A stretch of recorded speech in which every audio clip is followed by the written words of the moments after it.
Oh my. We're live.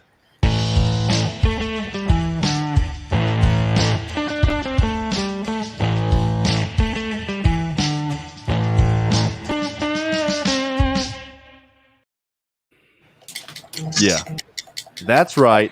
We're here. I haven't streamed in a while.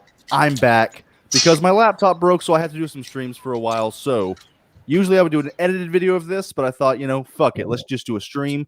Let's get a bunch of different personalities in here, some different thoughts on Shang-Chi and the Legend of the Ten Rings. This is our absolute spoiler review discussion. We're going to talk about what we loved, what we hated, where does this fit in the MCU. Basically, everything that Nerdman did 2 days ago, I'm doing tonight. So, on my panel to my left is Paul. What's up, dude? Hey, everyone. This movie, that's what's up. That's this it? Movie. You're Spider-Man from the Civil War trailer? Hey, everyone. Yeah, that's right. Hey, everyone. Oh, I could be like Brie Larson in Endgame. Hi, Peter Parker. Yeah, that's it. And get punched in the face by Thanos and never be seen again. Good times. Hi, Peter Parker. And below me in intellect and in life. Oh, wow. I'm leaving. Hi, guys. What's up, buddy? Hi, buddy. What's up? That's a cold question, bro. I take it back. You're a changed man. Well, we talking about me and Nerdman? No, I'm talking about you, bro. Oh, hater. Wow. So everyone, I'm K-Dot. You guys know me. I hate the MCU. I love DC. DC's better. And Shang-Chi was awesome. That's all I got to say for now. All right. And everyone knows him. He is infamous. Infamous on the interwebs. Hot Takes Tuesday, aka the Nerd Man. Nobody knows his real name. He's like a specter, like a mist in the wind. I don't know his. He's like a spirit. He's just the Nerd Man. What's up, Nerd Man? Yeah, man, I'm cool, man. Happy to be here. I'm looking forward to hear everyone's views on this. It was an interesting experience for me at the cinema, I have to say. What's up, Andrew? Walked out a little bit, Tony. But... Yeah, so it's okay. So everyone in the chat right now, try to guess. One of us loved this movie. One of us really, really disliked it. Borderline hated it. One of us really liked it. And then one of us was, it's okay. 4 vastly different opinions on this panel. The next 10 seconds, guess who loved it and hated it. Okay, Paul hated it. It's obviously me, guys. I obviously hated it since I hate the MCU and everything they do and all their success, right? No, it's not me. People should be hedging their bets on Nerdman because he hates the MCU, but I think I'm harsher than him on this movie. So, Shang-Chi, I'll ask everybody this question right now. Were the initial reactions being so positive, did it make was that an effect on why this movie was kind of disappointing for some of us? Nah. I knew John Campea, man. John Campea was full of crap. When he said it was like the raid, I was like, yeah, nothing touches the raid in like martial arts, like choreography. Nothing touches that movie. I mean, John Campea's dumb take on this is what it. That's his. This is a man that praised The Last Jedi, and then when the fans changed, he was like, no, The Last Jedi's bad. He's a flip flopper. He calls Man of Steel a masterpiece. A masterpiece. I don't care whether you like it, hate it, whatever in between. A masterpiece. Go fuck yourself. For the record, I like the movie, but it's not a masterpiece. It's not a masterpiece. Wait, Man of Steel, Shang-Chi. Okay, well, like the most of the reactions on every movie, even like Suicide Squad 2016, Man of Steel, BVS, every Marvel movie, Captain Marvel, Black Panther, everything, it's always really good. It was a blast. I was blown away. This was like nothing we've ever seen before. It's a good time in the theater. I can attack those. People were nothing we've ever seen before. People were really hyping this movie up. I'm not gonna lie. I mean, I was pretty hyped for a couple days there, but I did temper my expectations. I enjoyed the movie. I really liked it. Oh, it's an Ong shirt. I didn't. Ong. That's right. Respect it. It's Ong. I like this movie. Isn't it an Aang? Wait, it is Aang. You fucking just fucked me up. Damn. I thought you didn't say. I need a Phantom Zone. Completely wrong. It is Ong. Oh my god! He did because I got him to say it's Ang. Oh my god! Show of all time, and I mispronounced the main character's name just because you tricked me with your mind power. I don't know what happened. I don't know. What was I talking about before I mispronounced one of my favorites? You were talking about all the critics were like raving about it. Yes. So let's all be honest. This movie should have been called Wenwu and like Shang-Chi is there. This movie was all about Wenwu. Wenwu was absolutely fantastic. Let's get it out there. Paul, let's all talk about our positives first. I know you don't have many, Paul, but try to dig deep and find the positives. I will go first. You want me to go first, or you want to go first? It's me. It's me. Then you will have as long as you want to unleash. I know. I'll go positives. I've got some positives. Wenwu. I think we can all agree. I can forgive the fact that he doesn't look like the man. We have a legend coming into the stream. Absolute legend. Oh, here we go. Another person who hated this film. I believe this is the first time that Mike has ever been on my channel. Welcome, Mike. Hello, Pickle. So we were just talking about our initial thoughts of Shang-Chi. And the right. And I was going to try to stop you guys from talking about what other people have said about it and just talk about how you feel. Don't talk about the promotion. Don't talk about what some idiot said about The Raid, which apparently is a really good movie or whatever. Talk about how you felt about it. What's up, Scuba Steve? Pickle, quick thing for you because you brought up something. Yeah, what's up? Technically, Wenwu confirmed that there is no Mandarin. He's just the 10 Rings. He never went by the Mandarin. Oh yeah, he laughed at the name Mandarin. Yeah, so really Americans scared of Marvel, trolling us again with. So there is no Mandarin. The Mandarin never exists. The 10 Rings organization. Oh, dude, we'll get to the troll of the movie. The troll of all trolls. I'll say this: it's not as bad. The troll is Kingsley. It's not as bad as Iron Man 3 trolling. Yes, they kind of trolled us. They used him again. Use the same troll. We'll get to it. But let's do this in order. Let Phil Pickle finish what is positive. I just wanted to bring that up. There was no Mandarin in this film. Just wanted to make that clear. I loved the opening scene of this movie. I thought it was beautiful the way that he met his mother. The opening scene when the Mandarin was like using the 10 rings to destroy people and he was like the actual Mandarin. That whole little like a minute and a half was badass. And the fact that he got the throne and then he looked like kind of bored, like just another throne that I've taken over. That whole thing, and then he goes to this magical forest and meets this lady, and they start fighting, and then they slowly start kind of dancing with each other. And it was kind of silly, I can admit, that they just started like falling in love after like 30 seconds. But it was so well done, so beautiful, and the music that was playing, the ding, ding, ding, ding, ding, ding, I fucking love that theme. We needed more. We needed more of that. 10 minutes, bro. To be fair, she was fucking fly. The chick in the beginning, she was fly. Like the mother. I can't remember her name. 10 minutes. But dude, that was badass. When she was like, because I told you guys backstage, I usually don't like the Crouching Tiger, Hidden Dragon type fights where people are flying through the air on. You can tell they're on ropes and they can use like wind powers. I don't like that. I think it was really well done in this movie, and it showed just like Loki, this was the first time that the Mandarin had truly been challenged, and he fell in love, and he changed. He put the rings down. Beautiful opening. What did everybody think about the opening? You want me to go first, or Paul? You said you can't remember the opening? Is the opening the fight between him and this woman? Like literally, I'm part of the opening. But you don't you don't remember Wenwu kicking that army's ass with the 10 rings? And then falling in love. The main thing of the movie, you already forgot. All the scenes, I just don't remember necessarily the order they came in. So that was an opening scene, right? That was like the first. Well, the part with the wife was in part of his introduction origin. Right. I mean, his introduction. Okay. Pretty much the start of this movie is Wenwu's introduction. I mean, I'll go first on it and say this. Yeah. I like the first introduction. My only slight issue with the first introduction was that when the way they did introduce Wenwu, the camera was a little bit too close up on him in the action sequence, but it was still a good action sequence. I loved it. I liked his progression through becoming the 10 rings over these years and gaining all this power. And he's getting bored because he wants to conquer more, and he decides to go to Talo, try to claim this new land, and he meets this woman that humbles him.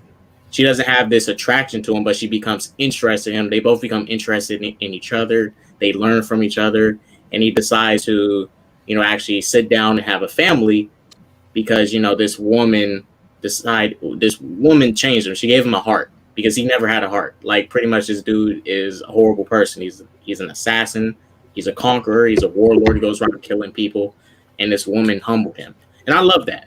I love that aspect of what this movie is trying to set up. So I enjoyed it. Don't mock the boy. No. Do you know what? Like, it's just you keep saying, "Oh, she humbled him." Like, she did. She kicked his ass. It keeps reminding me of the Iron Sheik. I don't know if you follow wrestling, but like it keeps reminding me. Yeah, I mean, wow. I mean that's one of the. Wow.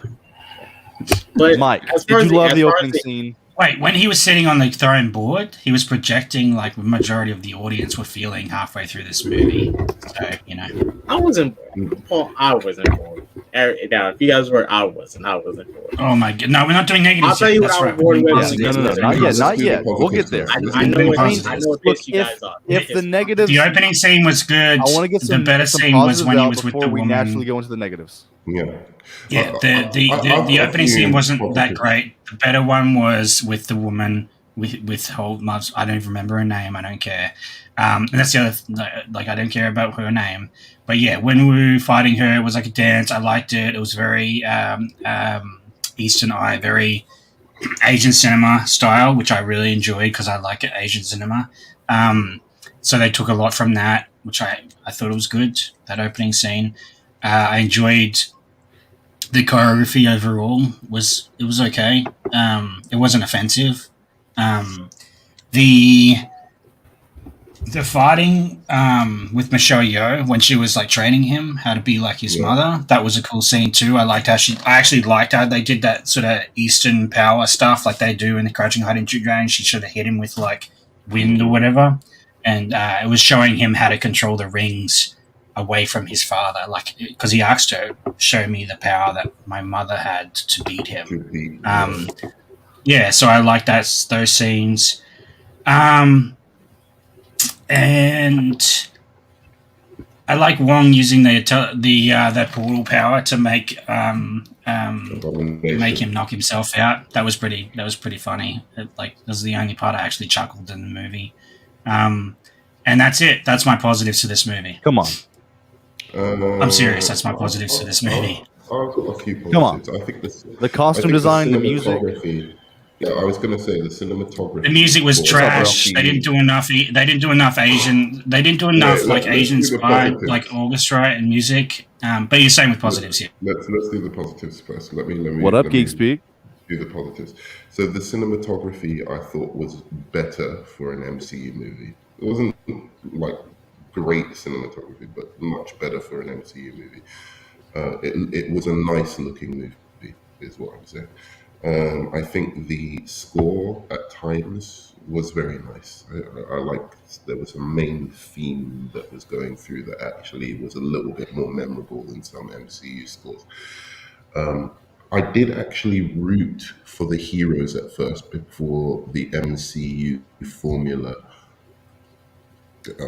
kicked in, but I'm going to stay with the positives. When we first meet Shang-Chi and Aquafina, I actually found them a little bit not adorable, but like they weren't like some Asian stereotype, right?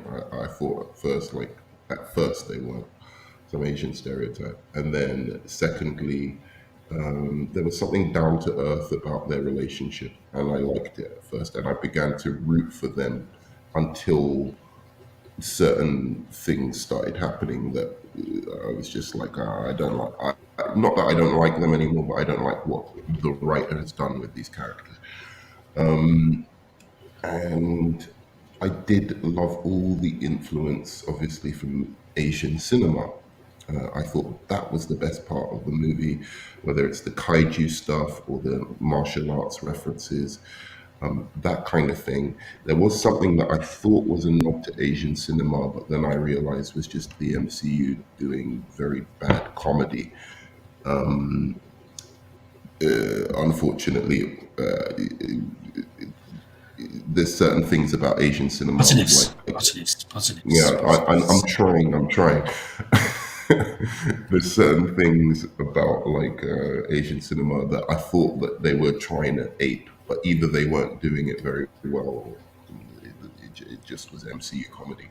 But and of course the Mandarin himself as a villain, I really liked him. It was a simple.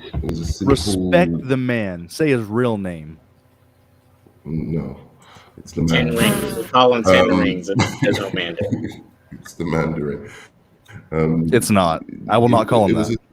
It was a simple motivation, true, but it worked. And I like the fact that they kept consistent with it all the way through. It was one of the sympathetic villains that Marvel does, but done actually well, because you could see how this thing that drove him informed every part of the movie, every decision he was making. It wasn't just something tacked on at the end like Baron Zemo. Right? It was like all through, and you could see why he was doing what he was doing because of it. So I like that. And Aquafina wasn't as horrible as I thought she was going to be. All right, now you're just lying.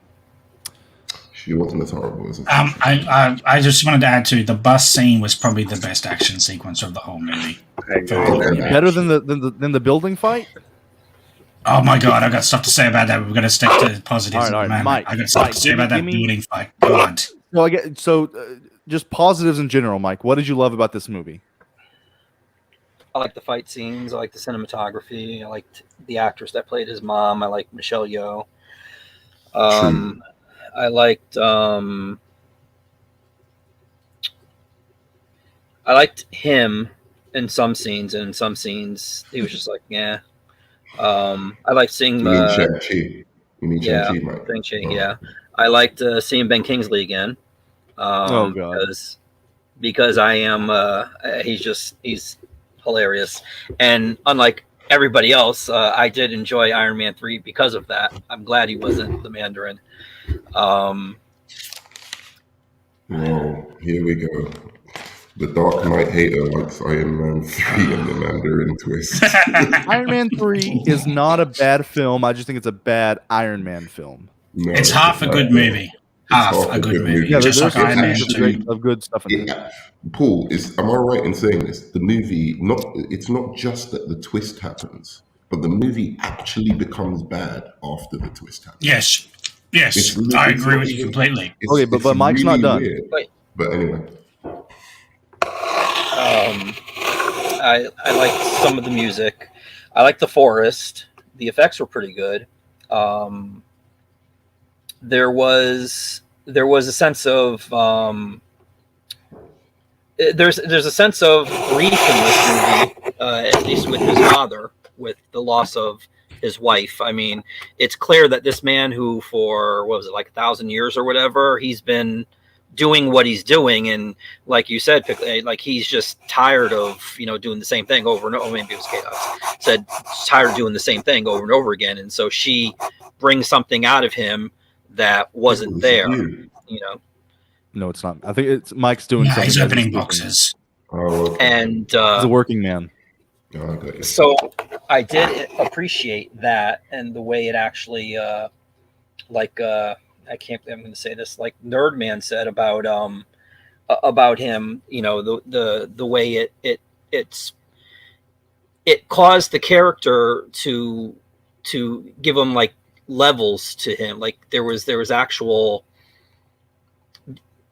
a sadness to him because, if you've experienced that kind of loss, then you can relate to the way he felt. Like we all know, like, dude, there's a fucking creature behind that hole there, right there. And he's like, no, it's my wife. My wife is there. I have to. And that drive, that desire to want her back at all costs because of the happiness that he had with her. I did like that. I don't know. Well, that's negative. I won't mention that. But but yeah, and I liked his sister. Her fighting skills were good. Yeah, she was cool. And I really did like the especially the action for the between his dad and his mom. That fight that reminded me of Crouching Tiger, Hidden Dragon, because that's probably the only movie I saw where it was something like romantic like that. Like I'm sure there have been Asian movies that have done that, but I'm not too familiar with them. But yeah, I enjoyed it. And to add on to that, like the moment when he's like, "Dad, she's not in there," and like Tony Leung, like he makes this face like he's like there's a hole in his chest, like he's trying to get his wife back. And through the whole movie, Wenwu just his face acting. I always talk about face acting. It's amazing the way that he has like dread and sadness, and he's hiding stuff, and he's suppressed, and then the anger and compassion. And I don't want to feel for the Mandarin. Like I've accepted that this isn't the Mandarin. He doesn't look like him, doesn't really act a lot like him. He's very sympathetic. The 10 rings aren't what they are in the comics. Just throw that out the window. Yeah. But if you look at Wenwu just as a character, he was phenomenal. Him and his aunt really stole this movie from Shang-Chi. Dude, he's a great, I'm not even going to say villain. He's a great character. Compelling. And the fact that he died was the worst part. Dude, the worst part of this movie was the fact that he died. Spoilers. It's a big spoiler review. Yeah. Dude, I want to see more of him. I couldn't get enough of him. We need more of Wenwu, dude. Come on. I don't give a fuck how they bring him back. Bring him back. He was a great, very simple in what he wanted. He just wanted his wife back, but layered and complex and a very shifting, just amazing character. He was layered. He was great, dude. And Wenwu was fantastic. The negative that I was going to mention, that I was going to say for the negatives, he's only compelling character in the movie, man. That's was why the fact that he's amazing. It seemed that he took like he didn't really care about his kids too much, and you would figure that since the kids were created by his wife, and that's also a part of him, he would. But then there's that scene where he says to him, he's like, you were there and you did nothing to help her. Like he's carrying that around because on some level he blames him because he's like, you should have done something. I don't know what an 8-year-old would have done to 30 fucking assassins. That's just but that's just a defense mechanism to blame it on him because he really knows it's his fault. Like there are layers to this, and he says that I can't even look at my daughter because she looks like her so much. Like there are layers to this, man. And hey, also, what's up, real quick. Hey Tim, if you want the link, bro, I'll anybody in the chat who wants a link, I will send it in the chat. Another part I liked up until and this is until they revealed everything. What I thought was going on the whole time, I thought the dad was like making up a plot to not to use the mother as a thing to trick the kids into helping him. No, I thought that's what it was too. That's what I thought it was. But when but because I thought I was thinking, how did the mother die? Because it's how the mother died that matters. Because Shang-Chi was telling him Dad, Mom is dead. And when they revealed how she died and stuff, and then they revealed that that demon, that spirit was talking to him and stuff, I was like, "Oh, okay." The reveal of how she died was terrible, by the way. I wouldn't say it was terrible. What I disliked was that there was no damage to blood all over the place, dripping off a little camera, dripping down, like running down the camera, like they did in all those Grindhouse movies. No. I just didn't like that there was no damage to her body. She got beat up by like over 40 people, and there's no damage. Okay, well, I know that Paul is chomping at the bit. Yeah. So can I just say why I thought it was terrible? Because I think it was disrespectful to the mother, who was clearly a fantastic martial artist. And they didn't even show her going through some cats before, it was all kind of. You heard it. Camera. Yeah, she's kicking her ass off. That was a choice of them to show her fighting them through his eyes. I know, but still, they could have cut back and forth to him and actually shown that she was skillful without her powers. But basically, what they were saying is without she her put powers, up a fight. Did she? I'm saying you wanted to show that she put up a fight. Yeah, exactly. Okay, so I'm gonna give a couple more positives, then we're gonna open the floodgates, and then we'll just naturally talk back and forth about all the shit. Because I know, K-Dot wants to rave about it, and Paul wants to rant about it. I'll say some more positives because I know Paul wants to go off. I'll say some more positives with you after you're done. Yes, there is some more positives. Dude. the music in this was fantastic. I think the cinematography was generic Marvel fanfare. A lot of like the final battle. I'll get to it. It was disappointing that it. Why did it take place in a dark, muddy? It looked just like Endgame. Like why was it there? Why wasn't it in like a beautiful field with red flowers or something? Why did it have to be a fucking muddy, nasty, dark little place where you could barely see what was happening? But the final fight between him and Wenwu was fantastic. The back and forth with how they used the rings. When he was blaming him, when they were like blaming each other for who let the mother die. When he was like, even if you could bring her back, what would make you think she would even want to look at you? Then he fucking punches him in the gut with the 10 rings and shoots him into the water. That was badass. Dude, when Wenwu looked at that guy who was like 75, and he was like, watch your tongue, young man. I was like, dude, okay, he's fucking certified badass. I like the way that they used the 10 rings. Even though they were glorified power blasters and whips, I think that they were better than I thought they were going to be. Like he could like propel himself. The scene where Wenwu got the scene where Wenwu got his revenge. Okay, the scene where Wenwu got his revenge. What's so funny? What's That's funny? all they were. That's all they were. Power blasters and whips. But they were cool. Yeah, they were not cool. That last fight was trash. No, but that was the worst thing about this movie. You can use them as platforms. Oh my god! You can use them as stop. They float around when he. No, it was terrible. When that last battle was the worst thing about this movie. No, we'll get to that. Oh my god! When it's revealed, the 10 rings. When it's revealed, no. When it is revealed that Wenwu was kind of sympathetic and he really only picked the rings up because his wife died. When he goes back and kicks those dudes' asses in that little club, that scene's good. He was blocking shotgun blasts. I was like, dude. No, when he killed them all, it was good when he killed them all. But it's still a power blaster. That's all it was. A whip and a power blaster. And then I think one of the only scenes where Simu Liu was like actually really good was when he was fighting. He was like shooting the 10 rings at him. He was smacking them away, and I was, this is fucking awesome. I'm like invested. And he was like, your family needed you, but all you cared about was those damn rings, and you picked them over us. I was like, dude, I'm invested in this family drama, dude. I'll tell you. The moment that, you had a whole stream talk about it. I haven't talked about this movie yet. Yeah, the moment that Wenwu got his revenge, like until Wenwu died, I was absolutely loving the movie. The dragon coming out, the magical fighting, the end fight where it's like a kind of a one shot where they're all fighting with the poles. It was great. Then Awkwafina shoots a dragon with an arrow. We'll get to that. But dude, like the fights were well handled. The fight outside the building was fantastic. Him flipping through, killing people. The bus fight was great.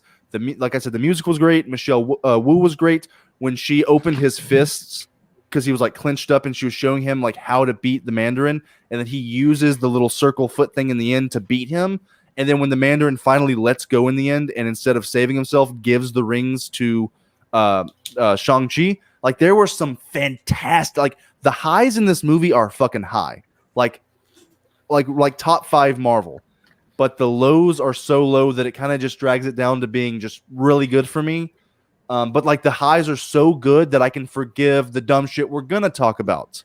K-Dot's mentioned the Aquafina thing too. Pickle, you mentioned the Aquafina thing with the arrow. K-Dot's mentioned it in his review, and listening to him, I kind of not understand it better, but I allow it more, because she's kind of essentially the Han Solo of this movie, where like, at the end of Star Wars. What? Stop. At the end of Star Wars. I get what he means. At the end of Star Wars, he comes in and just shoots the shot into the Death Star, blows the Death Star up while Luke was doing the battle with it, and stuff like that. So essentially, Shang-Chi was doing the battle with the dragon and the creature and all that stuff, and she comes in and shoots the shot and allows him to do the thing with the rings. See what I'm saying? Right. But the rings. I would also say that, Mike. I also say this too, because I've been waiting quietly here because you have Nerd Man. Well, no, we're still on positives though, Nerd Man. No. The floodgates are open. It's gonna go Nerd Man. Then I want Mike. Then I want K-Dot, and then I want Paul to unleash. Well, Pickle, real quick, because I wanted to push off of Mike's point about the arrow thing. I know people have some issue with it. It was brought up in Nerd Man stream. I'm gonna just say this. when I first shot at bow and arrow and stuff, I hit the bullseye for the first time. Now you can say I got lucky, or maybe it was just, hey, beginner's luck, and I was just pretty good. First time I shot a bow and arrow, I hit the bullseye. How far away were you? Because she shot from a football field away. I mean, I wasn't close to it. I was at a range. I forgot how far I was. Well, dude, you also live. Hey, Doc, you also live in the ghetto, though. You guys use bows and arrows there all the time, don't you? Wow. What? Oh shit. As the guy says in Iron Man 1. What I'm trying to say is this: when we saw her first shoot her bow and arrow, she did hit the bullseye. You know, I don't know how long he was training for. It seemed like it was just for a day. But you know, she got lucky. And you know what? And you know what? Are you really going to sit there and criticize her archery skills when you're watching a fucking dragon fight a fucking CG creature? Like, come on, seriously. Mike, one, you can't use that excuse every time, like for a comic book movie. No, you can. If you're watching these movies that contain fantastical things. Can I say this? I'll just say. All right, Nerdman, you go, then Mike. It's not something that bothered me at all. Her hitting. I mean, why would that bother anyone? She got trained. I don't care about that. I have no issue with that. This movie stole from Rush Hour. This movie stole from Crouching Tiger, Hidden Dragon. This movie had no original thought behind it whatsoever. The rings were trash. The way the rings were used were trash. A whip and a power hit in the guts. I agree with Pickle. That scene where he hits his kid in the air and then punches him into the water was pretty cool. But other than that, the CG battle at the end was a giant sky beam. It was akin to like Suicide Squad, the David Ayer one. The characters were akin to David Ayer's Suicide Squad because only 2 characters are actually good in this film. And the reason why you keep praising Wenwu, Pickle, is because he's the only character that actually had an arc in this film. The only character that had an arc. Because Shang-Chi already knew his mother's martial arts. He didn't learn it. In a day, he learned how to control it. No. This is Marvel bullshit again. And like, the other thing is, it did borrow from Rush Hour. The whole, the building thing. You guys hype this, the building thing. Jackie Chan did that in Rush Hour. It had already been done with bamboo scaffolding. It's already been done better by him as well. That scene was not that great. It was basically CGI for most of it. The fighting wasn't that unique in this movie. The wushu stuff really came to being when he was doing it with his aunt and they were doing the dance, and she was training him on how to do the wushu moves. That was interesting to me. That was like, but the martial arts in this movie were like, come on, let me do the whip thing over and over again. Boring. It's generic. He did it from the start. The starting scene, he does the whip thing to deflect all the arrows. And he does it all the way through the movie, just this whip and the power punching. Then they do the troll again and they bring back that idiot troll from Iron Man 3, Kinsley, and they have him doing his jokes for the whole thing. Yeah. Right? Yeah. He does his jokes for the whole middle of that film. And I'm like, why is this in this film? Why are they put this guy back in this film? This is so stupid. It was crap. Aquafina, every one of her jokes was a miss. She was cringe level. And then they joked about their jobs for like the first half of the movie. That was like that was literally like the jokes of this movie. They joked about their jobs. And then we have like his sister like, nice pants. It's like, what is this movie? Like, I got halfway through it and I was like gonna do live tweets inside of the chat, but I didn't want to spoil it for people because I was like halfway through this movie. I just turned from this is an average Marvel film to this is less than average. This is just above the Thor the Dark World for me. No, actually, no, it's below it because at least Thor the Dark World half is a good movie. This movie has one good character. Say that with a straight face. No, I can't. This movie has one good character for 80% of it, and then it has his aunt come at the end to supplement the bad characters in the rest of the film. Shang-Chi isn't interesting. He's a generic Asian character boy that grows up. Oh, I was whipped by my daddy when I was a boy. Oh, I hate him so much, I want to kill him. That scene that you said was fire, where it's like, I'm going to do what he trained me to kill him. I was like, this is cheese. This is cheese to max level. I was like, can I get some wine with this cheese? Jokes. It was terrible. And then the end battle, you were right, man. The end battle was akin to like the Dark Knight, whatever it was called, Black Knight, or whatever the hell it was, in like what is it, Game of Thrones, the last season, where you couldn't see anything happening because they decided to naturally light it. That's what this literal end of this movie was. You couldn't tell what was going on except for the rings flying around. And then, we had a big CGI monster that soul sucks people, which we've seen in other movies as well. The demon beast that sucks the souls of people to get powerful. It literally had nothing original in it. Nothing original was in this movie. And the way they used the rings, the ring power, was so boring. They could do anything with these rings, anything, and it was a whip, and they shot off his arm to punch people from far away. That was literally the powers of those rings. Trash level power, man. 7 different things they did. Trash. They punch people. Okay. Wait. They could grab you like an extra hand. He used them as a force field. He used them to block shotgun shots. No, he used a whip. He whipped around really fast. That's how he got his force field. He just whipped. You can turn them into a Kamehameha wave. Like there were 7 things you could do with them. It was. I understand. Look, let me say this. I understand the thing with the rings. I understand it was. All right, then, Nerdman, you are absolutely next. I liked what they did with the rings for what because when I looked at the final fight scene and when I saw the father use the rings and stuff, just for the fact. For them to let us know that he was still human, like especially when he landed and stuff near that giant wall, he had to hit the ground, to break his fall and stuff. So I like the little details with that. But I agree, it was. I gotta interject. They could have done way more. Talk about Black Widow falling and not dying. How the fuck did Shang-Chi survive that fall? Yeah, he jumped from 300 feet in the air, slid down the side of a mountain, and to be fair, he learned his didn't break his fucking neck. He learned airbending, so yeah, but it's very nuanced. Like you can kind of push the air. He straight up just fell to the ground and just I know. Pickle. Pickle. Just to say for that, I mean, if people saying that this is better than Black Widow, that's trash. That's a dumpster fire opinion. No. Wait, Geek Speak, you haven't even seen it. At least Black Widow was the actual star of her movie. At least she was the star of her movie. Shang-Chi did nothing in this film. Nothing. I want to hear Nerdman go. Except for his father giving him the rings at the end. Oh, here you go, son. Before my soul is sucked, I'll give you the rings. Oh, my God. Yeah. They wanted me to cry, and I didn't. I'll say this. Look. I'm not saying like it's better than Black Widow. I think the... we'll get there. The reason... I think... basically, Paul, as per usual... Sorry to say this, you're touching things that are true, but you're taking it too far. I mean, I think it was, yes, okay, it wasn't that original a movie. I've seen it all better done in other martial arts movies, but for what it is, it's an MCU movie, and I was entertained by those martial arts aspects, even though I've seen it done better in other movies. So I'm glad that you were entertained because I was bored.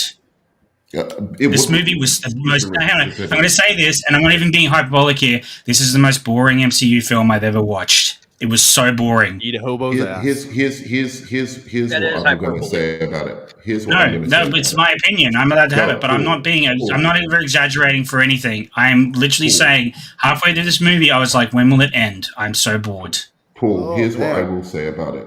One, I want to talk about these rings. By the end of it, I'd lost all sense of proportion of what these fucking things could do, and I didn't like the way Paul said. I thought maybe they thought it was a cool idea in the writers' room. Let's not have him actually have 10 rings. Let's have him have rings around his arm, and they thought of all the visual things they could do with it. And then probably when they started filming, they realized actually there's not much you can do. If you just do this, so let's just get him to do anything. By the end, he can summon dragons, he can do whatever the fuck. But anyway, that was one thing, right? How's it going, everyone? The second thing is, the thing that bothered me most about this movie is everywhere, it wasn't, the Asian influence on, from Asian cinema, all great. When it became formulaic MCU movie, this is one of the worst written and the comedy. It's one of the worst, laziest forms of this MCU formula I've ever seen. Even for the MCU, which does this formulaic kind of humor, formulaic characters, whatever, they usually are a touch better, a touch funnier, and a touch more engrossing in terms of what the story is. This borders on something like the humor and whatever, and the lack of the kind of one-dimensional lack of characterization. This borders on something like Ant-Man and the Wasp. What saves it is Mandarin, its characterization, and the martial arts from being up there and more entertaining than other MCU movies. But again, this humor was a massive problem. As soon as they started trying to be funny with these characters, it was really the laziest form of this. It was like, oh, we know now that people are into this. We'll just add some jokes in it. I have a stereotypical mum who gets up me for not having a good job, even though I have a really good education. Yeah. That's stereotype. Stereotype number 2. Oh, I bet on Asian every time. Stereotype number 3 was. Let me ask you a question about that. Always betting on Asians. Did you have a problem with Wesley Snipes when he said always bet on black? Because they were in their age group or whatever. Why? That was a funny line. Because it's not funny, man. It's stereotypical. Sure. It was completely funny when Wesley said it. What are you talking about? Oh, the jaded fanboy is here. I'll give you an example. Hey, invite the karaoke, another Asian stereotype. It was funny in the 90s when Chris Tucker did it in Rush Hour. The jaded fanboy, the link is so wait, up since there Chris somewhere Tucker in the did chat it, that means and the nobody else could if you ever wanna have jump karaoke in a movie? No, I said it was funny. The Asian stereotype, making fun of Asian stereotypes was funny in the 90s. It's not now. It was boring. It was same old. The overachieving, they weren't perpetuating the stereotype with karaoke. They were perpetuating the millennial thing about avoiding responsibility. That mother is literally what every Asian child born in the West makes fun of.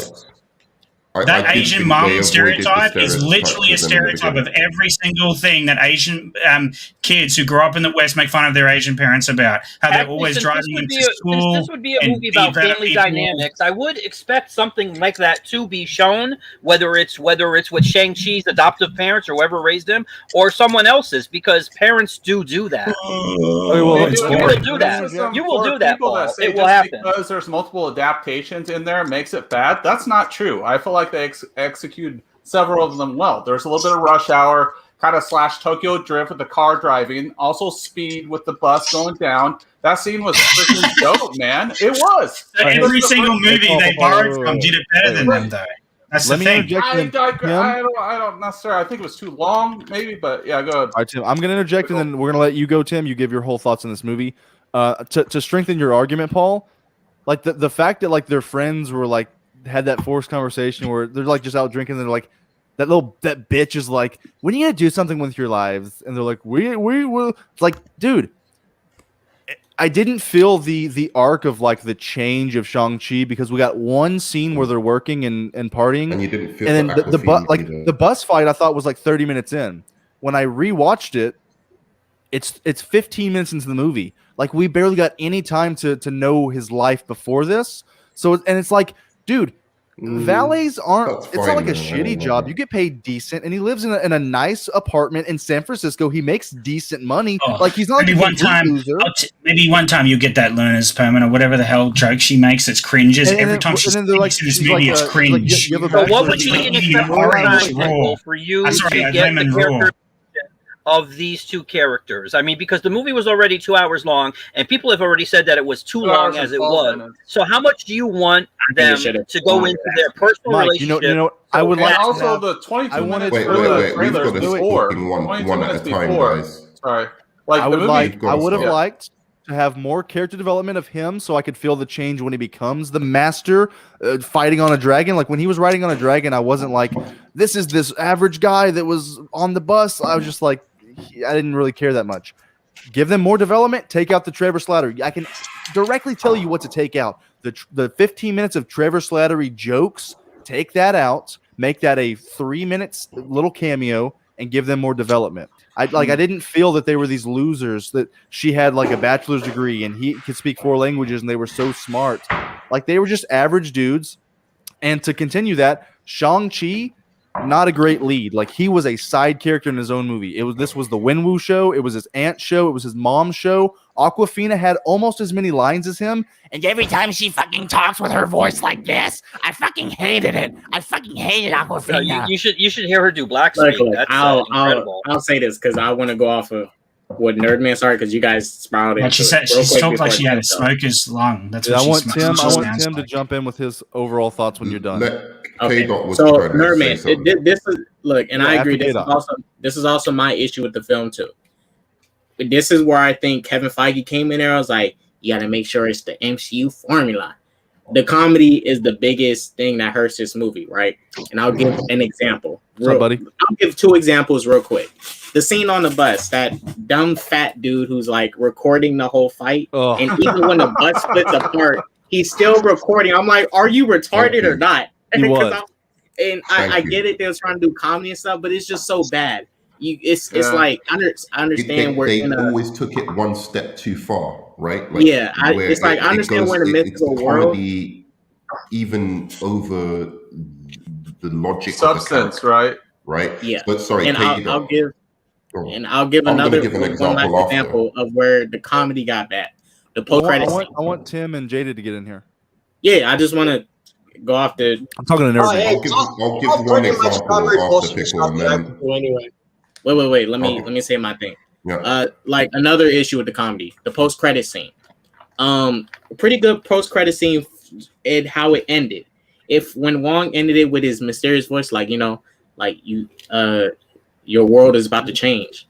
You guys go home and rest because things are about to get worse from here. And then after that, it's like, yay, karaoke. I'm like, what the fuck is going on? That's the type of bullshit that is riddled throughout this movie, and they do it too damn much. This is the time when the MCU comedy has been done at its worst. Too much humor in this. Ragnarok was funnier than this. Ant-Man 1. Yeah. This is as bad as Ant-Man and the Wasp when it comes to the MCU comedy. You set up something serious and then comedy right after. This done it the worst. But that's one of my few issues with the movies. Really my biggest issue. But I just wanted to talk about that real quick. And just quickly, I know Jay did and that have to speak, but the one thing I'd say is like, I thought at first it was like trying to ape Asian cinema because Asian cinema does that kind of quirky kind of comedy, right? Where it has a certain charm to it, even though it's like slightly unfunny. But it wasn't doing that. It was pure fucking MCU, and there were points where there were leaps of logic even. That were done in favor of comedy. Like, for instance, Awkwafina. We know how much she cares for fucking Shang-Chi. She walks into a fucking fight club, sees a dragon fighting a fucking wizard, and then goes, oh, to my friend who I've just seen, okay, he beat up some guys on a bus. I'm just going to, encourage him to go into this fight ring for, some reason, not knowing who he's going to face, what damage it could do to him. We know she cares about this guy. Right? Do we really believe that somebody who's shown so much concern and care for him is just going to be like, yeah, go into a fight with a fucking, potentially massive fucking dragon or some shit? It's just that kind of thing where I'm just like, oh, you're just doing it for a while. Well, you're just hitting on the same thing. You're hitting on the characters having no development in this movie. They're so shallow, every single one of them, except for him, the Mandarin, and the aunt even has more character depth than Shang-Chi by the end of the film.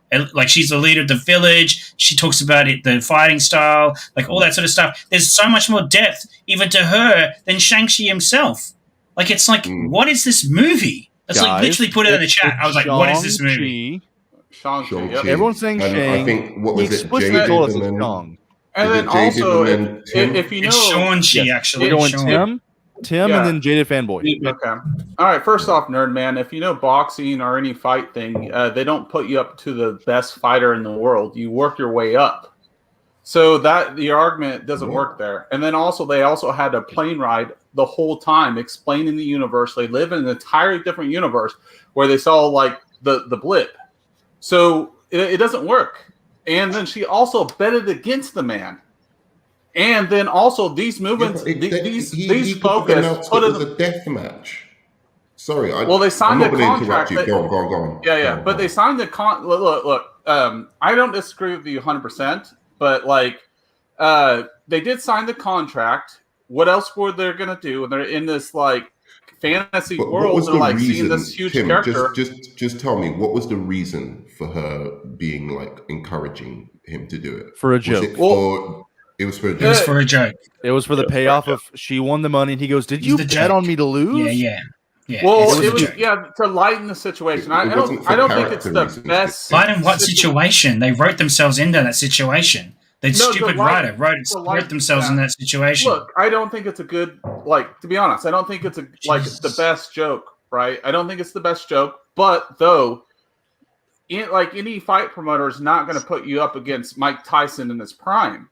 So obviously they're gonna he's the new talent. So I never thought he was gonna go up against Paul character. Do you guys not watch boxing? Do you guys not watch MMA? They never put him up. Where a regular Can I just say? Wait, Paul. Hey, cool. Wait. They did walk past a cage, and you can say it. They walked past a cage where a guy was fighting a person with extremist powers from Iron Man 3. Yeah. So it was like it could have been anything. I agree with Nerdman. It was kind of it could have been anything. Yeah, I mean, remember that fight promoter did let them know, because remember Aquafina asked because remember Aquafina asked it's like, oh, is Shang-Chi gonna fight one of them? Like, nah, we're gonna throw you in there. Yeah. But, and the sister had to know it was her brother. It's like, oh, your brother. Yeah, she knew. It was like she did it on purpose. Yeah. What's up, Paul? You're discovering something? Yeah, the guy that wrote the screenplay, the story. Actually, I should say the screen story, right? So he wrote the story. He also wrote Wonder Woman 1984. Oh, well, then that explains a lot. Oh. That explains a lot.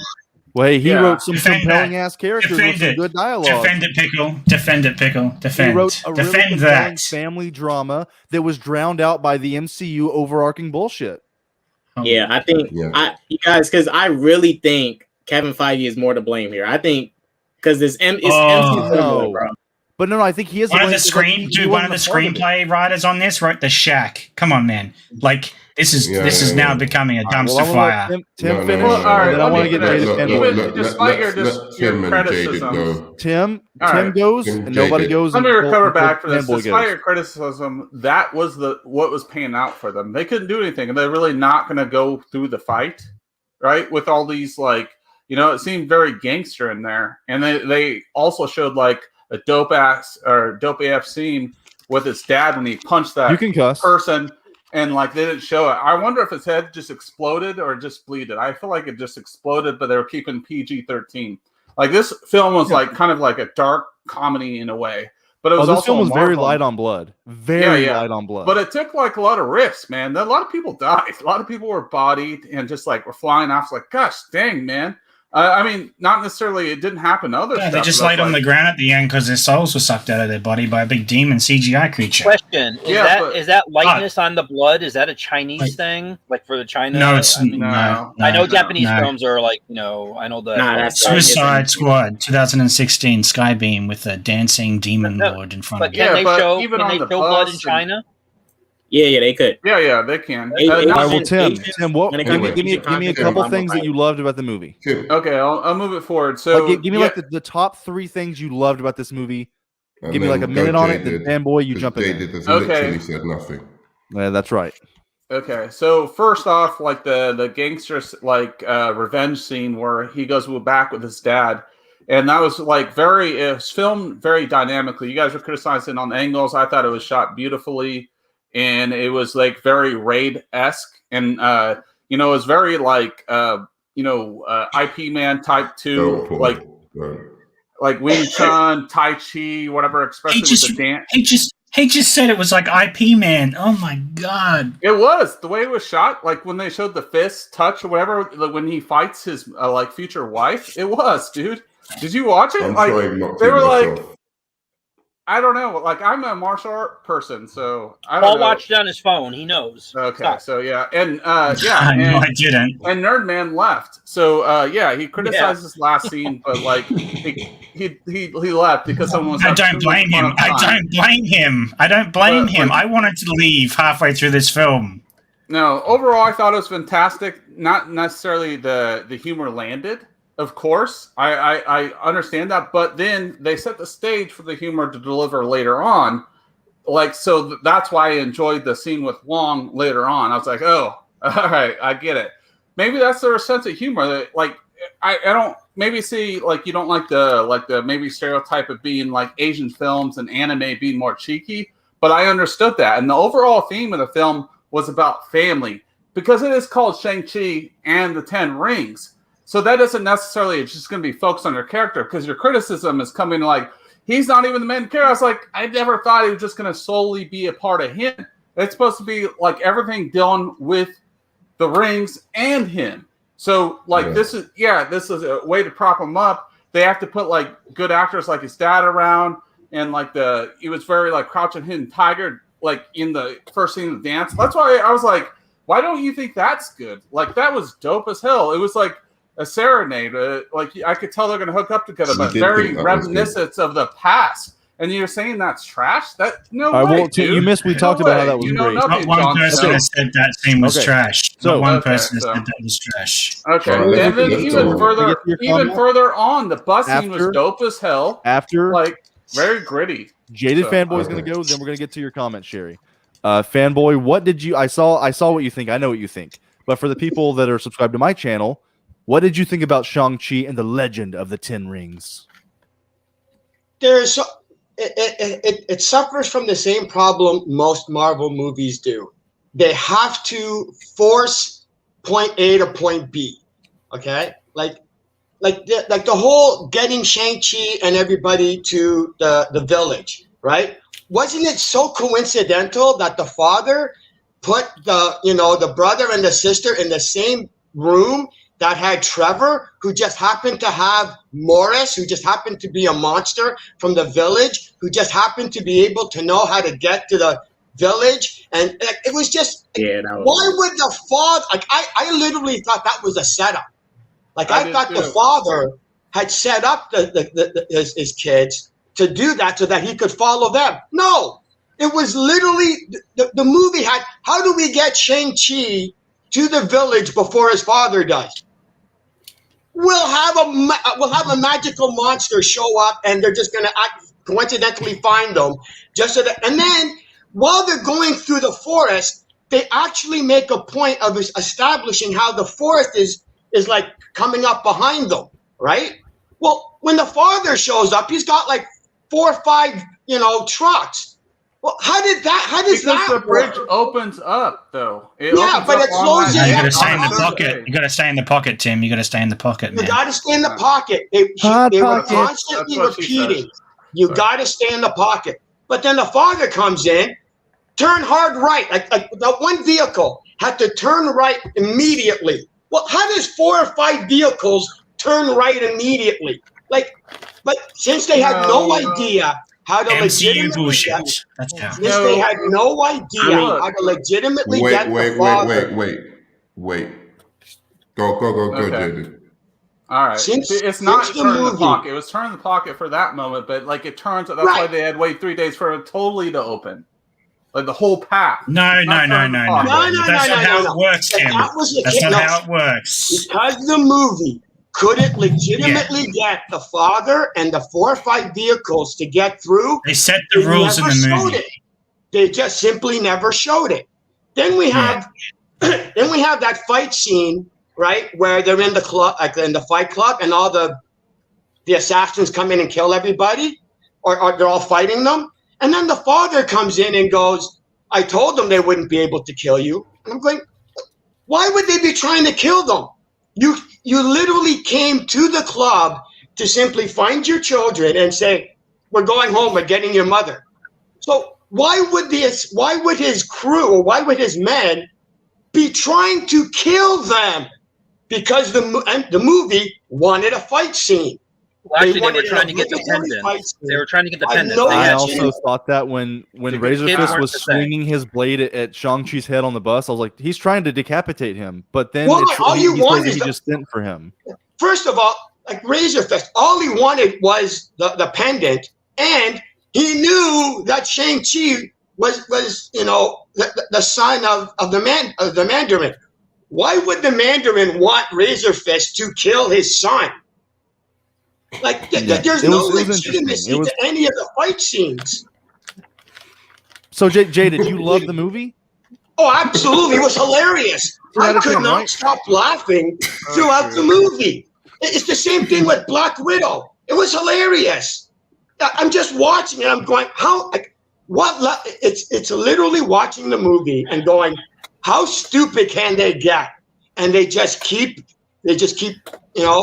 proving how stupid they can get. Is there anything that you loved? Like, genuinely, is there any elements that you can admit that were nice? When I first saw Trevor, okay, that was interesting. But they overdid his welcome. But I liked Trevor's appearance. The fight scene at the end, the CG fight scene, it really reminded me of D-Wars. And I like that. I like the over-the-top aspect of it, the legitimacy of it, but the spectacle of it was great. Let's address it right fucking now. The worst part of this goddamn movie. I'll say it. I like this movie a lot. Some stupid moments in this fucking movie. So this is directly for Geek Speak or Jason Lee, anybody who hasn't seen this movie. If you want to know the stupidest thing in this movie, it's right here. You go through this whole movie of the Mandarin Wenwu coming back for his son, trying to take his pendant so he could open up this gate so they can find his mother. This story of family, about action, about fighting, blah, blah, blah.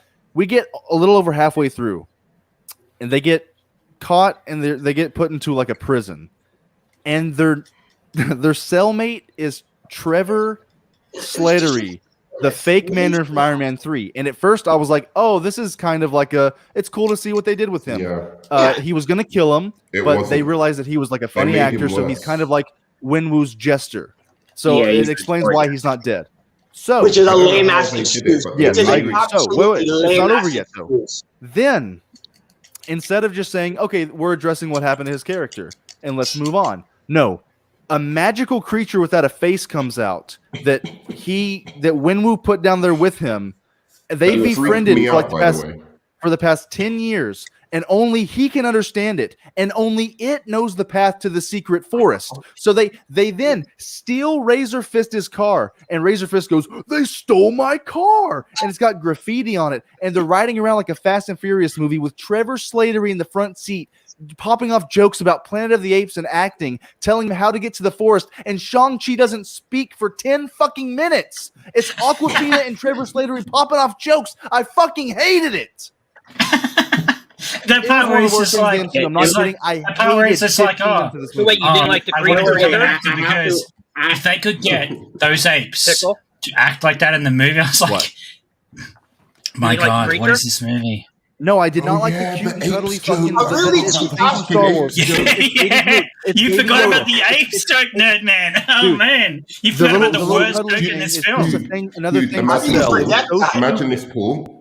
Imagine this, Paul. There's someone right behind you, and the whole audience, by the way, in my cinema, all fucking. But the loudest guy was right behind me. God, did he laugh at those jokes? Really?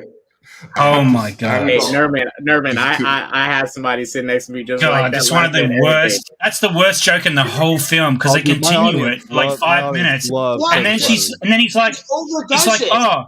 So you didn't realize that they were actors, and he's like, "Yeah, how did they get actors for the joke?" Because a lot of you motherfuckers thought The Hangover was funny, and I thought that was a steaming pile of shit, as well as Bridesmaids and any of these other comedy classics that exist today. So let's not sit there and criticize stuff that we might find. Like I found most of the jokes in Shang-Chi cringe too, but that doesn't mean that somebody else is going to. Like you gotta stop with this elitism shit. Thanks, Mike. Thanks, Mike. You admitted it. You admitted it. Admitted what? I thought Ben cringe as hell. There is an easy fix. Act like he's dead. He's like, no, I'm not. It was really easy. He's the easy fix, Pickle. Don't have Kinsley in the freaking movie. Erase him. There's an easy fix to this scene. Like every scene that I can critique, I can fix it. I'm sure Paul and everyone else can too. Erase him from space time. All you have to do is find him. Or don't even fucking have him in the movie. I don't give a fuck. Just let them find, like, because Wenwu says that he found. No, he has to be in the movie because at the end of Hail to the King, they take him, and it would be nice to know what happened to him as opposed to him disappearing. Then let them find the creature that Wenwu took, and another like layer to him that he took it and put it in prison because it reminds him of where his wife came from, and he hates Tai Lo. It's a creature from Tai Lo, so he imprisons it. They find it, and because Shang-Chi is of the descent of Tai Lo, he can understand what the fucking thing is saying. Yeah. Period. That's it. He should have been able to understand what it's saying. It leads them to the forest. No Trevor Slater talking about, I wanted to be an actor because I thought that the apes could act in Planet of the Apes. And like these awkward silences with him and Awkwafina in the front seat. You know what's terrible about that? Wait. And then Shang-Chi opens the door and he's like, can I sit in the front seat? What did he say? I get car sick. Can I sit in the front seat? And it's him in the Awkwafina show for 10 minutes while Shang-Chi doesn't speak. No. But can I say what's really bad about that? It's the fact that they don't believe in it. Yeah, Kinsey's they don't believe in the Asian leads. That's what it feels to me like a little bit. Like they don't believe enough in the Asian leads to just have like Ben Kingsley be a cameo. He has to be there. He takes over he takes over. At the end, they do that stupid comedy where he's like, so much that they wanted the white dude to be the buffoon, is what you're saying. Right? No. I mean, that's what you're saying. Look, they needed. No. The only two white guys was a buffoon, a bad guy with the big blade. You know. Yeah, Ivan Drago's son. I'm not trying to like make some big SJW point or something like that. All I'm saying is you had like these. It's kind of like the same syndrome of. Well, I'm not going to compare it to that actually, but basically you had these kind of leads. And at a certain point, it was just like let's inject some fucking MCU-ish into it, and it's because whether they're Asian or not is irrelevant. They didn't believe in these leads. They didn't believe in Shang-Chi alone to be able to sell the story. Just like they don't believe in Spider-Man enough to be able to sell his own fucking movie. They have to introduce. That's because his last two movies have been dumpster fires. It was a ensemble cast, dude. That doesn't make it a bad thing. I think the dude gave it was bad like an emotional point. Like this guy Ben Kingsley was. What emotional points, man? I felt nothing for that dude. All right, so there was a scene before they Daddy beat me when I was a little boy, so I grew up to try and hurt him. That's his story. Well, in the third act, of the film, it's not even that. All right, Paul, it's not even that. Where he's like having the scene with Awkwafina or whatever. He's trying to come into his own, like talking to her subtly. It's like I realize they're speaking about the yin yang, right? Being the good and the bad. Or whatever, and he's like, I know what I have to do, whatever. He's been running away from it. Yeah, I've been running away from my past all my life, or whatever. You know what he said? He said, this is what happened when he did that. He was like, oh, I'm going to do what he trained me to do. I'm going to kill him. And I was like, I don't care. Yep. Well, I guess it like to me was a subtlety. Like sometimes I don't give a crap. I don't care about you. I don't care about your little revenge story with your daddy issues. I don't care. What daddy issues? Yeah, well, they didn't establish it. They just showed that he was beaten when he was a child and turned into an assassin, and he ran away. Oh, that's it. No, it's like that little thing of being beaten. What was it? Like Cobra? You gotta look at like comedians. A lot of comedians. Hey, Doc, just let Jaded finish his point because he's been trying to say it for a minute, I think. He was 14 years old. Kills the guy that killed his mother, and then decides that he's going to run away. But why? He wasn't running away from his father. He wasn't running away from his responsibilities. He just decided, okay, I killed him. I'm going to run away. That's the crazy You made me think about it. I think there's footage missing from this movie because he does mention in one of the trailers that I let you go 10 years ago or whatever, and now you had your time away or something like that. No, he did. He said in the movie. He said that in the movie. No, he just says I killed him and then I run away, and I'm going. He says that at the dinner table when they're having that family meal, and he says, "I let you go and do your own lives for 10 years," and I was like. Okay. Yeah, he cool. let it. I mean, it's a pretty effed up situation. Yeah, the exposition scene in this told us nothing at all. When they're sitting around the dinner table, we know nothing new. Nothing new. Wait. Paul saying that he left because he got beaten. That's not in the movie. I know you wanted to say something, but there's no, it's off of Jaded's point. I'm gonna let him finish it because it's about. Yeah, you can continue. It's off of Jaded's point. I'll wait until he's done. Oh no, that was it. Like Paul was saying that was the reason that he ran away, and I'm going, no, there wasn't. There wasn't even that in the movie. No, had. yeah. No, there was. This is what it was. You go and let's destroy that point. The main reason he was running away, and him and his sister talked about it prior to that scene. They was both planning to run away, and what he told his sister was that they was going to run away. No, they don't. No. She was. He ran away, and then his sister followed. He never had a communication with his sister at all. He ran away. He didn't come back. He didn't come back, and the sister left because he didn't come back. Let me say it all and finish it. Let me say it all and finish it. Yeah, but when the mother died, 8 years for him. Wait, let me finish it. When the mother died, both of their life changed. They grew up as regular children. Up until the Iron Gang came and killed their mother.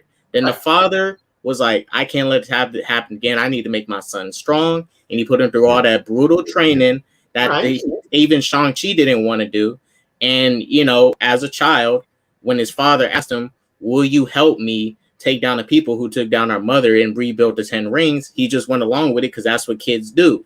But when you start to get older, you're going to want to pull away from that because that is not how he grew up. He grew up like a sheltered child. Wait. But he did that at 14. He killed. Yeah, sometimes it takes kids a while to finally go I don't want to do this.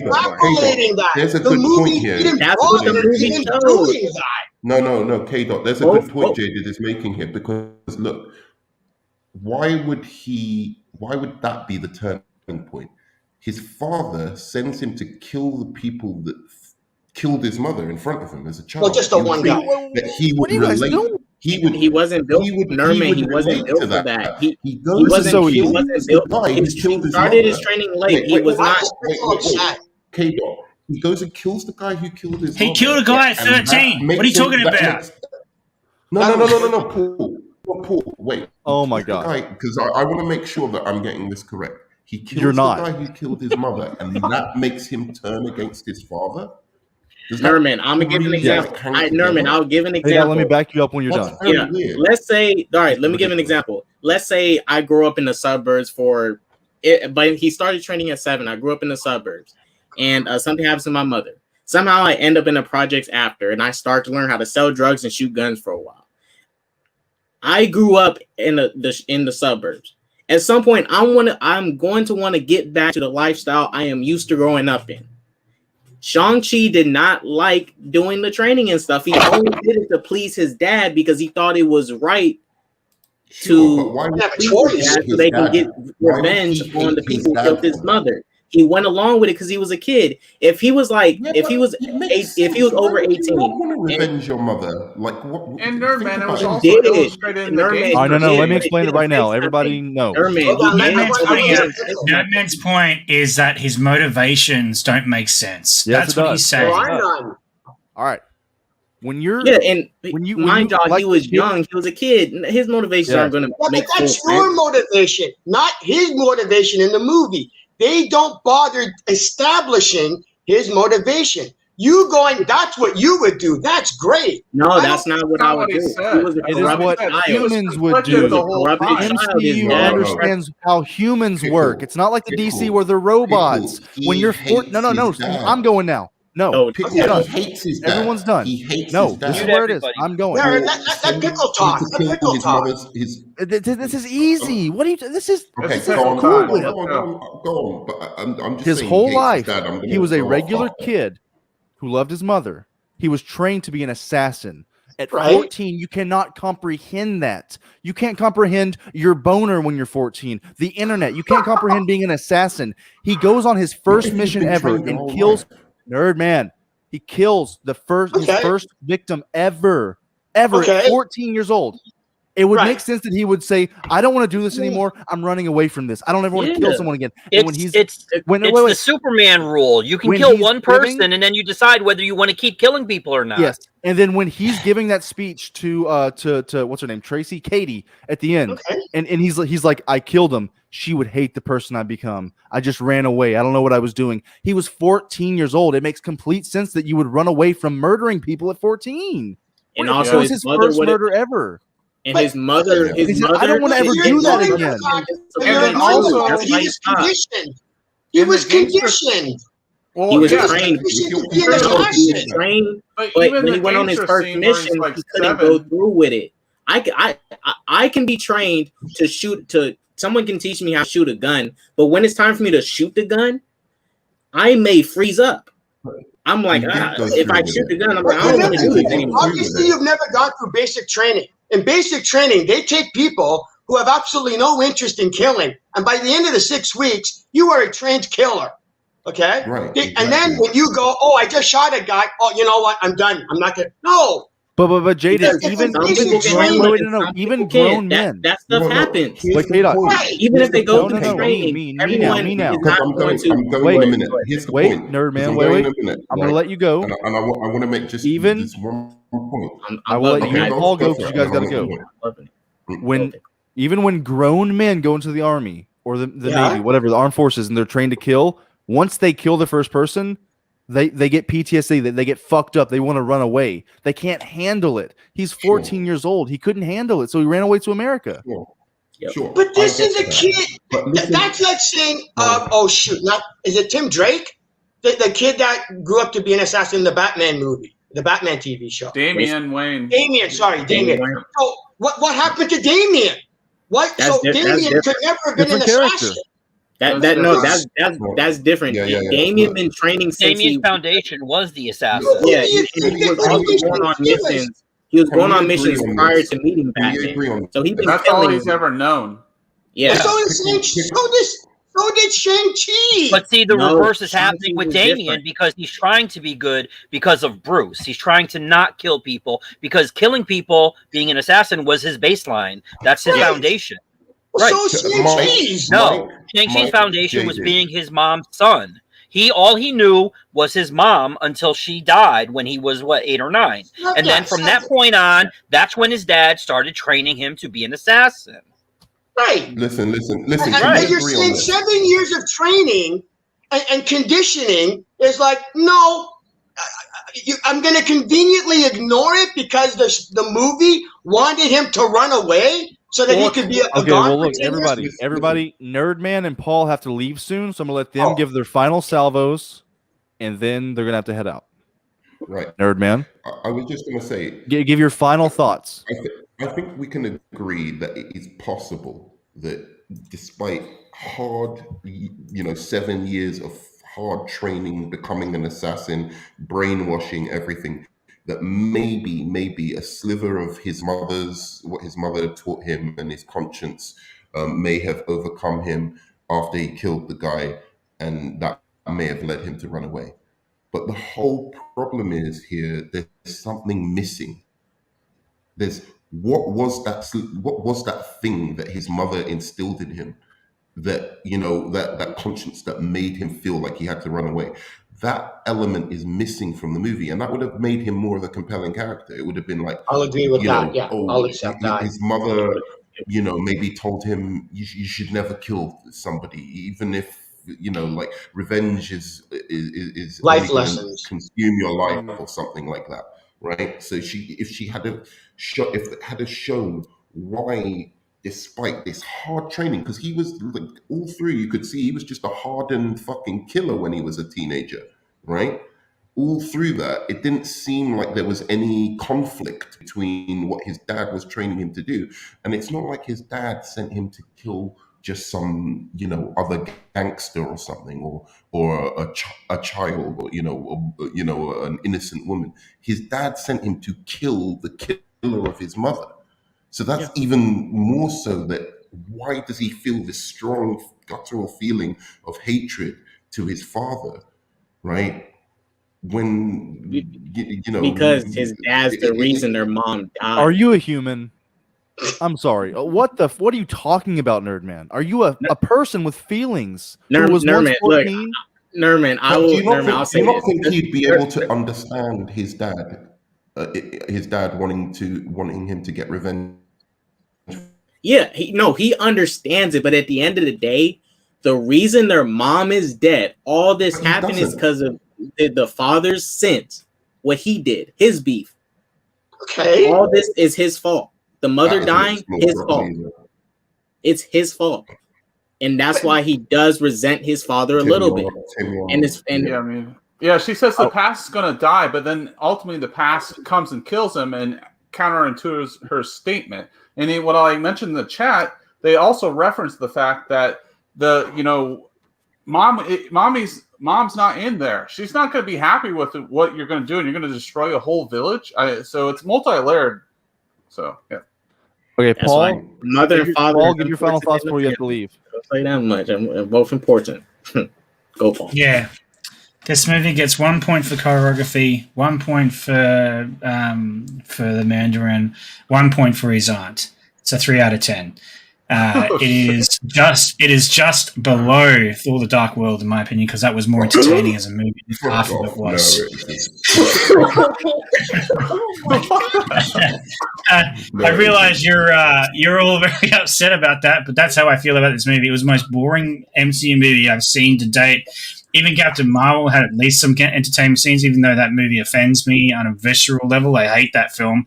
At least some of it was entertaining. This movie, I'm talking about the Samuel L. Jackson scenes, which there were not many of. This movie was so boring. The main character was boring. Awkwafina was cringe the entire movie. The main characters were boring. Boring, cringe fest, and they had no depth to them whatsoever. So when you have no depth to your main characters, you're gonna get a bad reception from me. And the bad guy outshines the main character again. This is like Black Panther all over again, except Chadwick Boseman actually has some acting ability, unlike whoever they picked for Shang-Chi. I don't remember his name because I did not care.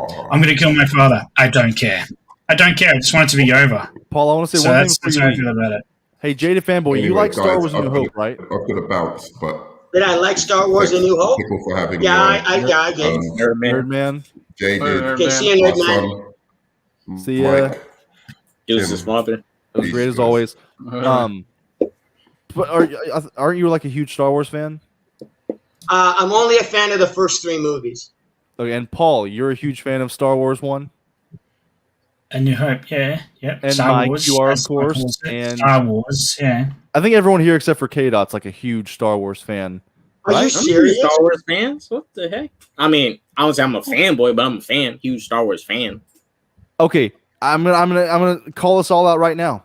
Anybody who thinks Star Wars: A New Hope is a tightly written, well-constructed, great character piece with good characters and good writing and is a good film, but says that Shang-Chi isn't, it's bullshit. I'm calling you out. Hypocritical. If you think that dumb shit is great, but Shang-Chi isn't. Based on what? Based on what?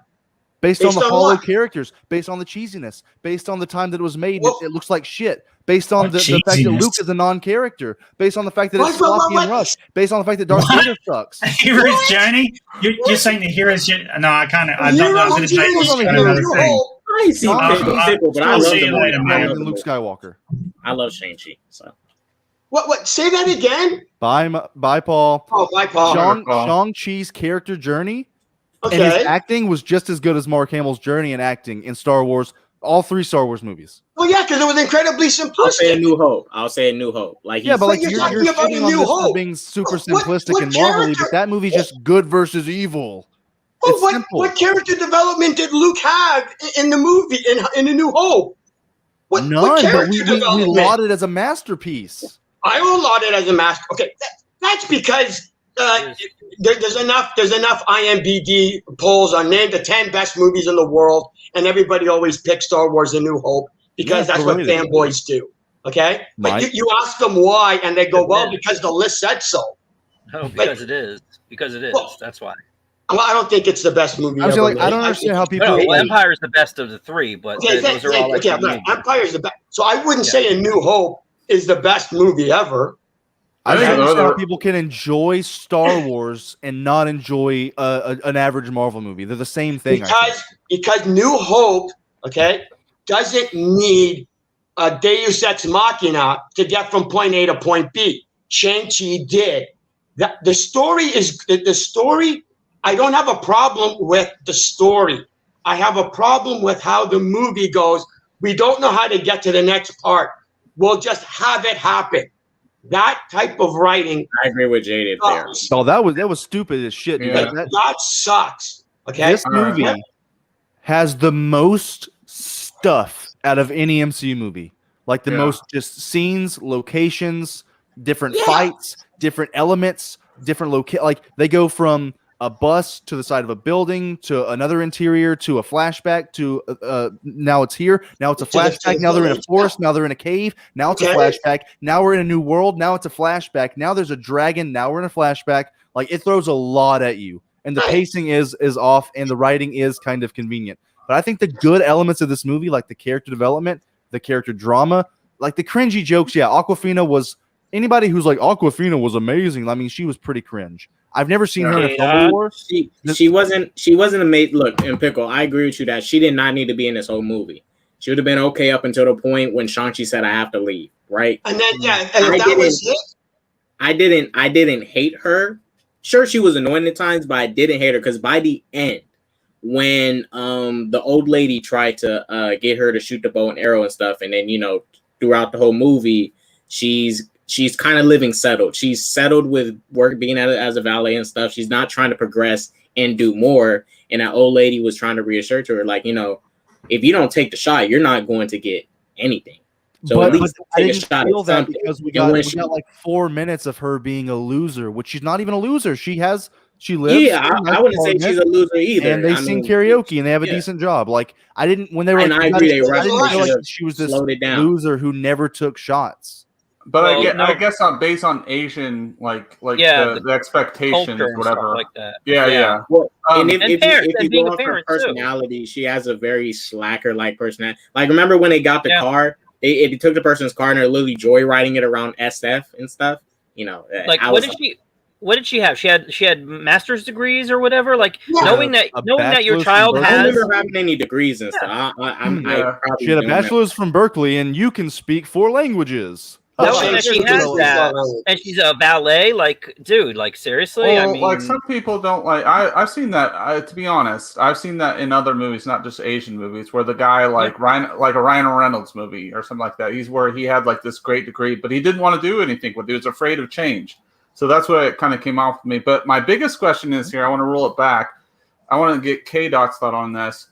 I don't think that as far as how Shang-Chi's dad gone through, they had to wait a certain day, and I felt like it just opened up. They didn't have to do all these zigzaggy things where everyone was crashing down. They're like, no, that was painted out. No, it said that it was opening up like a bridge, and that's a time slot. So explain that for me, because everyone was crashing down on me, and I was like, no, that's not right. They never said that. This thing, because I agree with both sides. This is the big problem with how they set up how they need to get through the maze. Like the father knew how to get through the maze. They literally showed the path and stuff. Maybe got a good memory when the scene when the water came out the thing, and she put those emeralds on the dragon. It showed the path, right? He knew how to get through it. He saw the path. Now the thing with the little cute furball thing with no face, thing was really cute. I did not like how it was inserted because I was like, wait a minute. This thing could have just asked Wenwu, the husband of Shang-Chi's mother, to take him back the whole time.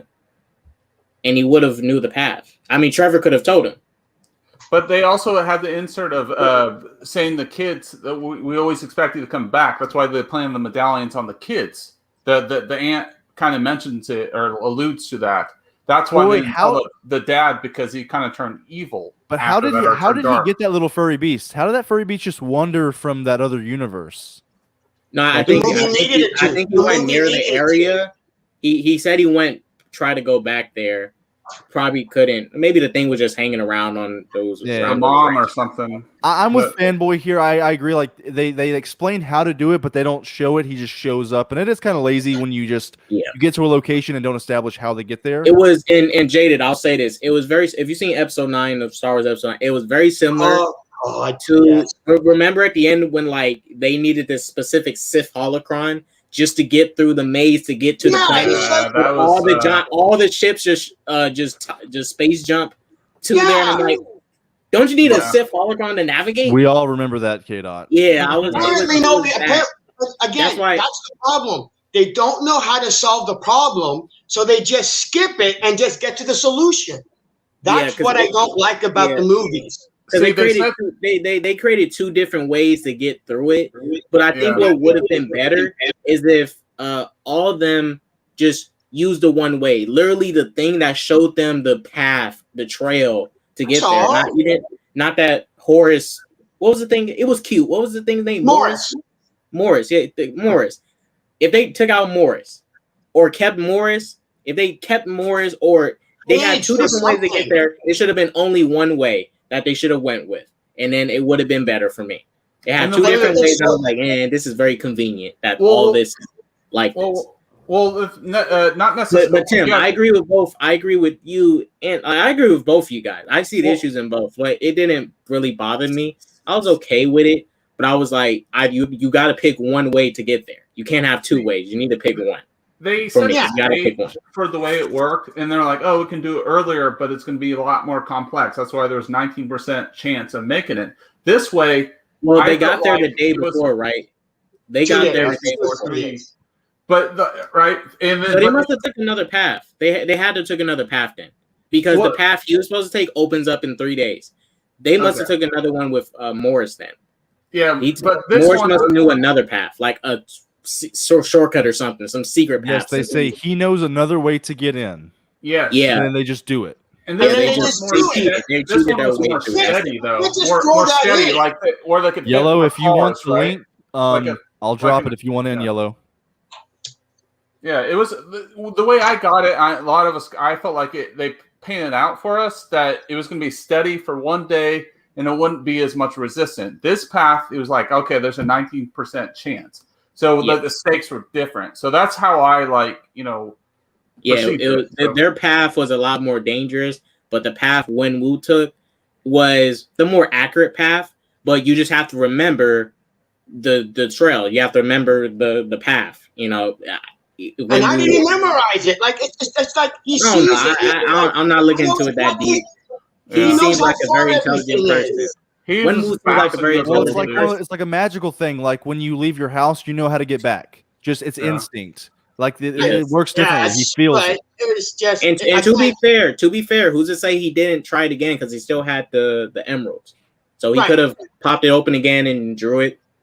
He had emeralds. Him doing that isn't the problem. It's the fact that they had to force it to happen, and that just takes. Well, Jay, I think we all agree that was one of the worst parts of the movie. The Trevor Slattery shit, going into the magical forest. I was like, are we like almost done with this movie? It drug on so long, and it was like, oh my god, there's still 40 minutes left. I needed it to be longer. But I think the second biggest weakness of the movie was when, I was really invested in Wenwu and Shang-Chi and the mother and the family dynamic when they were fighting each other. Even though the final fight was kind of muddy and dark, like where Mike is right now. They were fighting in Mike's comic shop with no lights on.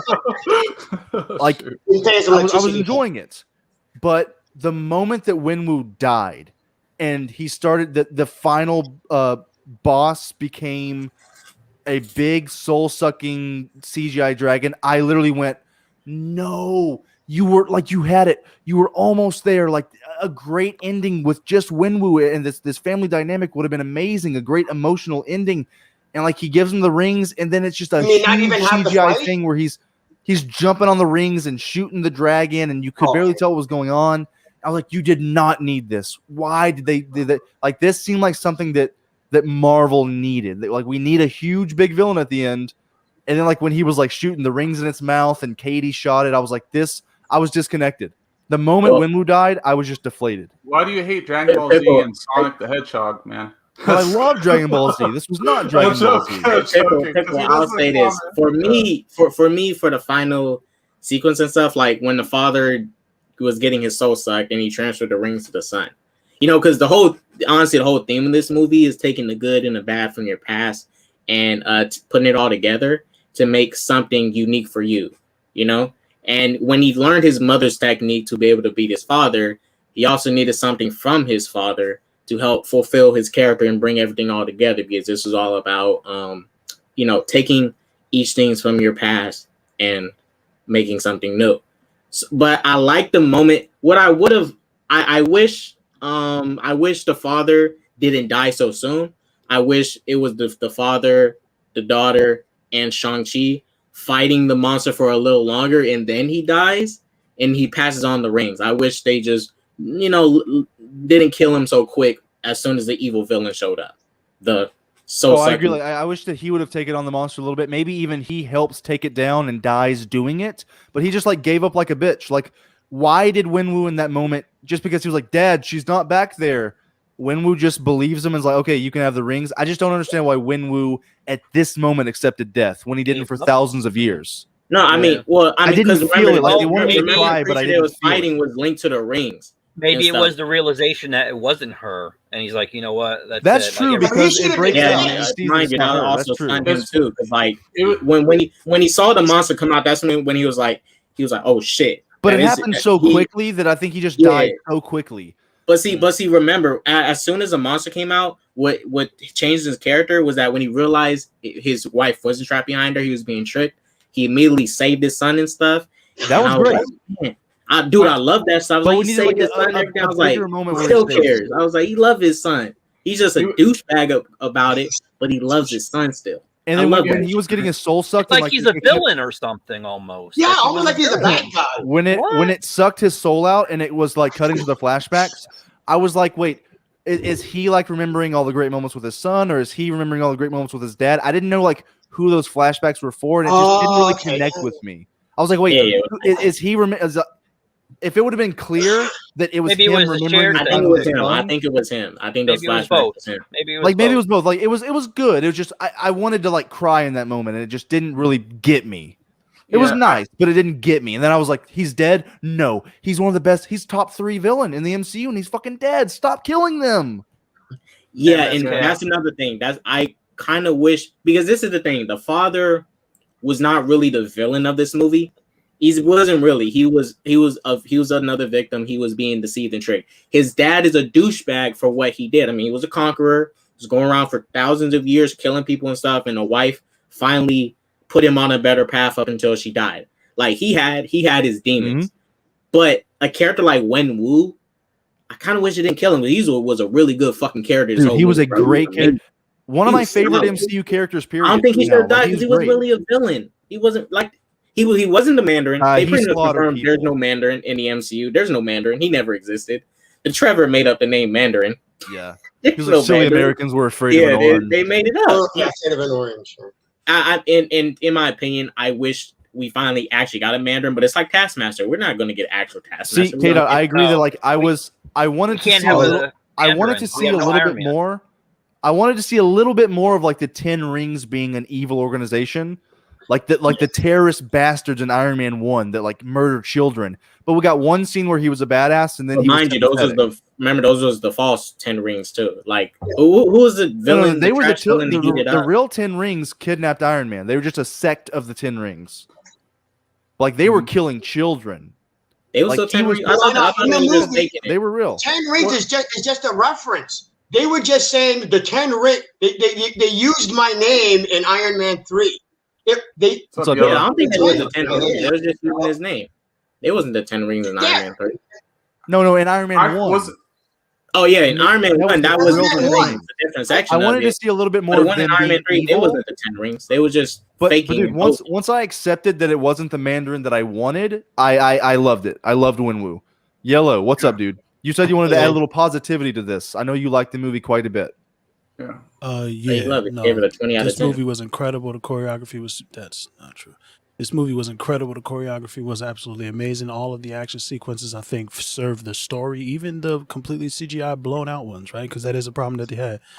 Trevor Slattery showing up in this movie, absolute trash. Hated every second of it. Didn't like it for a lot of the same reasons that you all didn't like it. However, I don't go so far as to not liking it to then force the movie not to make sense. Marvel is simple. If it's anything, everything in this movie made a lot of sense. You just kind of had to pay attention to the movie instead of trying to find reasons to hate it. You guys had a big issue with the dragon sweat map. Tim tried to explain it to you. I think K-Dots explained it to you. Fam, once a year, this is when it opens up. Here's where we can attack.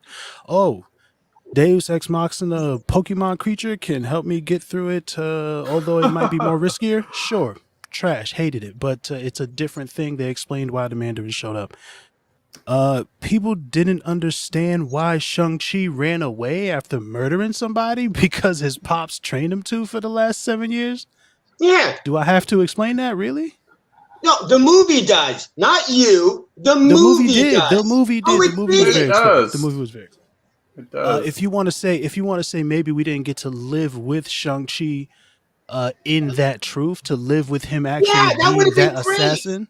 Yeah, sure, why that's a couldn't they different have done thing that? that's a different thing than they didn't explain it. It's very, everybody's motivations, I think, are really clear in this film. I can't remember all the fuck shit that y'all were saying. There was a lot of dumb shit. I don't know. I'm sure it'll come up again, and then I'll correct you then. Even you just admitted. Here's the thing. Even you just admitted that there were problems with the movie. But every problem you establish, you just go, yeah, no, don't worry about it. Don't worry about it. No, we're bringing it up. I did not say that at all. Which was the thing that I said was a problem that I said, then don't worry about it? Point out that one thing to me so that I can make sure that I say it more clearly this time. Okay, there was the thing about Trevor. There was the thing about Morris. There was the thing about... Hated it. Didn't make no excuses for either of those two things. Completely hated it. Moved on to the next thing. Is that what you mean? What? No, what I'm saying is you're agreeing that there are problems with this movie. Yes, absolutely. Right? Yes. But when we bring up the problems that we have with this movie, okay, it's invalid because you don't agree with them. Because the movie explained the things that you're claiming the movie didn't explain. That's what I'm saying. Not that I don't agree with them. The information is there. You're just ignoring it. No, because what you're doing is you're extrapolating what you think should happen. There is nothing to justify. There is nothing to justify, okay, the father at the Fight Club having his men trying to kill Shang-Chi and his sister. There is no justification for his men to do that because the whole point was you mean to say that they didn't tell us I sent my men there to kill you, although I knew that they couldn't kill you. They didn't tell you that, or they didn't tell you why he risked his men killing them. There was no reason to try and kill his. Why would he want his men to try and kill his children? I think you're asking the wrong question. No, I'm not. I'm asking the specific question. But I think that question is irrelevant. What was he trying to accomplish by that? What was he trying to accomplish? Nothing. But then you didn't understand the movie. He was trying to get the pendants, right, so that he can get the map.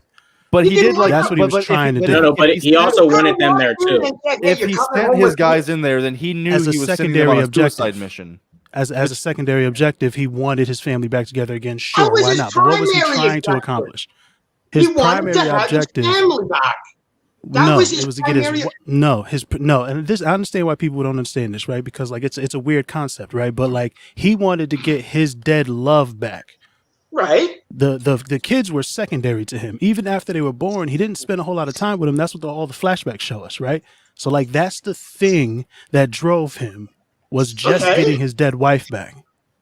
Okay. Now, would he like to have all of them together back? Sure, why not? She would be happy to be together with them. They would be happy to be together with her. But his primary objective, which the movie is very explicit about, because they show you all the lengths that he would go to accomplish it, including possibly freeing a monster after he was told, and including destroying an entire civilization, right?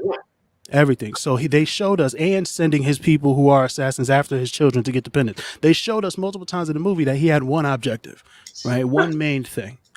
So that's what he was doing. I mean, that's why he sent them there, and that's why he risked their lives doing it, because all he really needed was those pendants. Hey, Yellow, you could even say that he was a victim of love, which would have been a better Eagles reference than Hotel California, which was a terrible joke.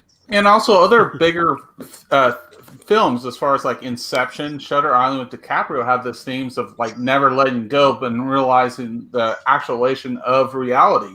The kids were painting out like, dude, this is not your wife. Like, and then they kind of later explain he's holding the rings, and it's these, Darth ghost suckers, the master one, whenever speaking to him. So yeah. Yellow, the moment that Wenwu died. In this case, oh, sorry, Pick, you go. I'll go after you. Yeah, that's right. That's right. Hail the king, bitch. No, I'm kidding. You can go after me.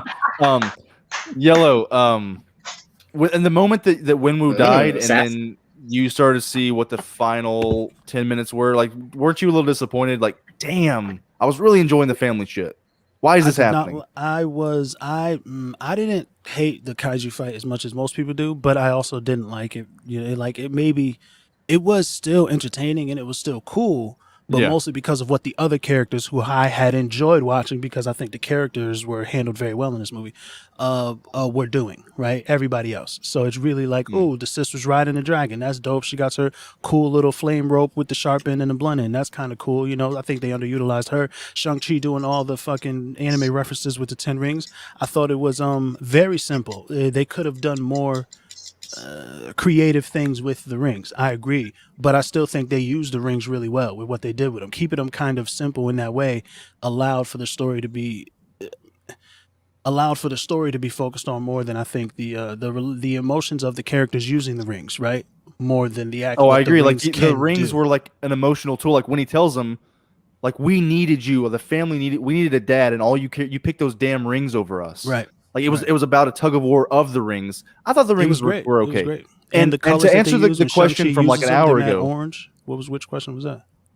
To answer the question from like an hour ago, why didn't Shang-Chi regret like leaving his sister? I mean, he clearly does. And then they get that great moment, which I forgot to mention, when he goes, she's like, you gotta let me go, and he's like, I'm not leaving you again. I was like, God damn, that's good. Clear. Yeah. That's good. So here's the thing: like, if folks wanted these super deep, like Jessica Jones season 1 style character studies, you're not gonna get that in a mainstay like tentpole Marvel fucking blockbuster feature film. You don't have the time. You feel what I'm saying? Like, it's made for a different kind of audience. Like, you're not gonna get that, right? Oh, and so you're built differently. If that's always gonna be the thing that makes the movie bad, then just like stop watching them. I don't know, like stop.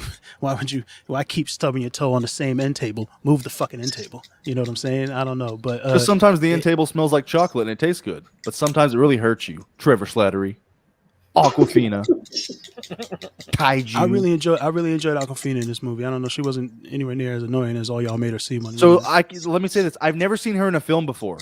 So I didn't know like how she sounded. I've never seen her on SNL. I only saw her in the trailers. The last time I heard one of her rap songs one time. So dude, she was like fucking killing me in this movie. I was like, wait, she sounds like that's. Look, I'll admit this. I enjoy the fact that she's not like a generic love interest that they don't like kiss at the end. I know AMBW was saying that he doesn't like the demasculation of Asian men in cinema. They don't ever get to kiss women and stuff. And that's valid, but I personally enjoyed that it was a lead that didn't just fuck the girl. Like, they were just friends. They helped each other. It was a nice when they didn't kiss, and I went, yes, they didn't fucking kiss. I like the fact that she's not a super conventionally attractive, big tits, big ass, super hot, generic female like in most of these movies, where they're just the hot chick. Hey man, she was a regular person who sounded weird, who was weird. I just hated her voice. It was so graining. I hated it. And when she was like, it's like changing your name from Gina to Gina. I was like, oh god, is she gonna be like this the whole movie? I really liked her voice, and that was a really good scene that you quoted that's a kink. there. Although that joke did go a little too far. I think it went on for too long. But I don't know who are all these like super hot chicks that you're talking about from all these other movies with these giant titties and these giant asses. I don't know. Haley Atwell, Scarlett Johansson, Scarlett Johansson, Haley Atwell, Elizabeth Olsen. Haley Atwell, for real, yeah, definitely. But everybody else not big asses, but the girl from Doctor Strange, Pepper Potts, they're all conventionally attractive. Kind of super regular. Okay, all right. So she's a little frumpy, and you're happy that they went with that. Cool. Yeah. She's a best friend. I mean, I understand where AMBW was coming from. They could have had Shang-Chi at least kissing some bitch. It could have been some random hoe that he was flirting with at the bar or something. I don't. He did wave at that girl. They could have done that. She was definitely. I mean, Shang-Chi's sister was hotter than Aquafina. You know, I'll say that. She was fine. She was fine. Yeah, the bitch on the bus. She was. Wait, K-Dot, did you want incest? Oh, that's who I thought he was going to. No, I didn't want no incest. I'm just stating the truth. The sister looks better than Aquafina. That's the truth. I think his sister had almost a more compelling arc than he did. Pretty in this movie, though. Like, I was like, Aquafina's kind of pretty. She actually surprised me. I was like, she's pretty. I was surprised. She was underused, but she was a badass. I liked her thing of like, it was very generic of women can't do this, and now like I got to prove myself. But I enjoyed her. Like she was almost as good as Shang-Chi. It's very generic. It's funny the way to describe. I'll be honest. Very I think generic. Very. Well, I'll say this because seen that story many times. Because Yellow, you said is she when was the dude does everything. The the person pushing against the custom is not the generic. I don't know. Whatever. It's fine. Dude, I've never seen a man lead a movie before. What are you talking about? This has never happened. Exactly. It was so new. Like it was unlike any Marvel movie ever. Yeah. Look, Yellow brought it up earlier, and I wanted to touch upon it because, in my opinion, I thought the sister was another great. I didn't think she was very underutilized. But I'll say this. I'll say this. She was great. Like when Shang-Chi first rode on the dragon, I thought the sister was just gonna be on the ground, just just swinging that rope dart around, just killing those ghost thingies. But when she actually protected the dragon and kept the demons from trying to poke into the dragon's eye, and the dragon allowed her to also ride on him, and then Shang-Chi and the sister riding together, and then they both take out the monster. I think she had just as much opportunity as Shang-Chi in this movie. When it came to that's a ridiculous having statement, epic but moments, that was also a great moment. There was some growth moment in there. Like calling back to I'm not going to let you go this time. I'm not going to keep you hanging or whatever. That line, I felt like that was good. Because even in the scene when they get their robes and stuff, you would think in that scene Shang-Chi's the only one who's going to get his robes, but the mom made sure my daughter and the son are both going to get robes because this is something special meant for both of them when they get the tower. Yeah, not just something else I liked. I liked that his suit was given to him. It was handed down by his mother, made out of dragon scale. It was cooler than I just showed up with a suit. I like when the characters make their suit or they earn their suit. Yes. Yellow, you know what I mean? And that's why it makes sense for the pendants. Like when people are complaining about it doesn't happen a lot, but it does happen in movies when characters just show up in a cool outfit. Suit. It's like that's just a weird like. I'm a weird guy. I mean, I don't know. Sure, it's just a weird thing. I like it. Like when he was just like when someone makes it, like when Tony forges his suit from the demons of his past. When he wears that suit, you care about it because it's a part of his character arc. I liked that it was handed down from his mother, made out of dragon scale. Anybody else's suit are not the same thing. It's like I don't know that you can compare anybody else. Not to say that you're wrong to say I like when characters have to earn their stuff. I agree with you, but comparing the Iron Man suit to any other character suit of anything is a ridiculous. I mean, that's the best. Let's be fair here. He's the goat, and Shang-Chi's like a literal goat. But it's integral to the character. It's in his name. You can't compare those things. Not even Batman, who's like the suit is such an important part of his mythology. The Iron Man suit is.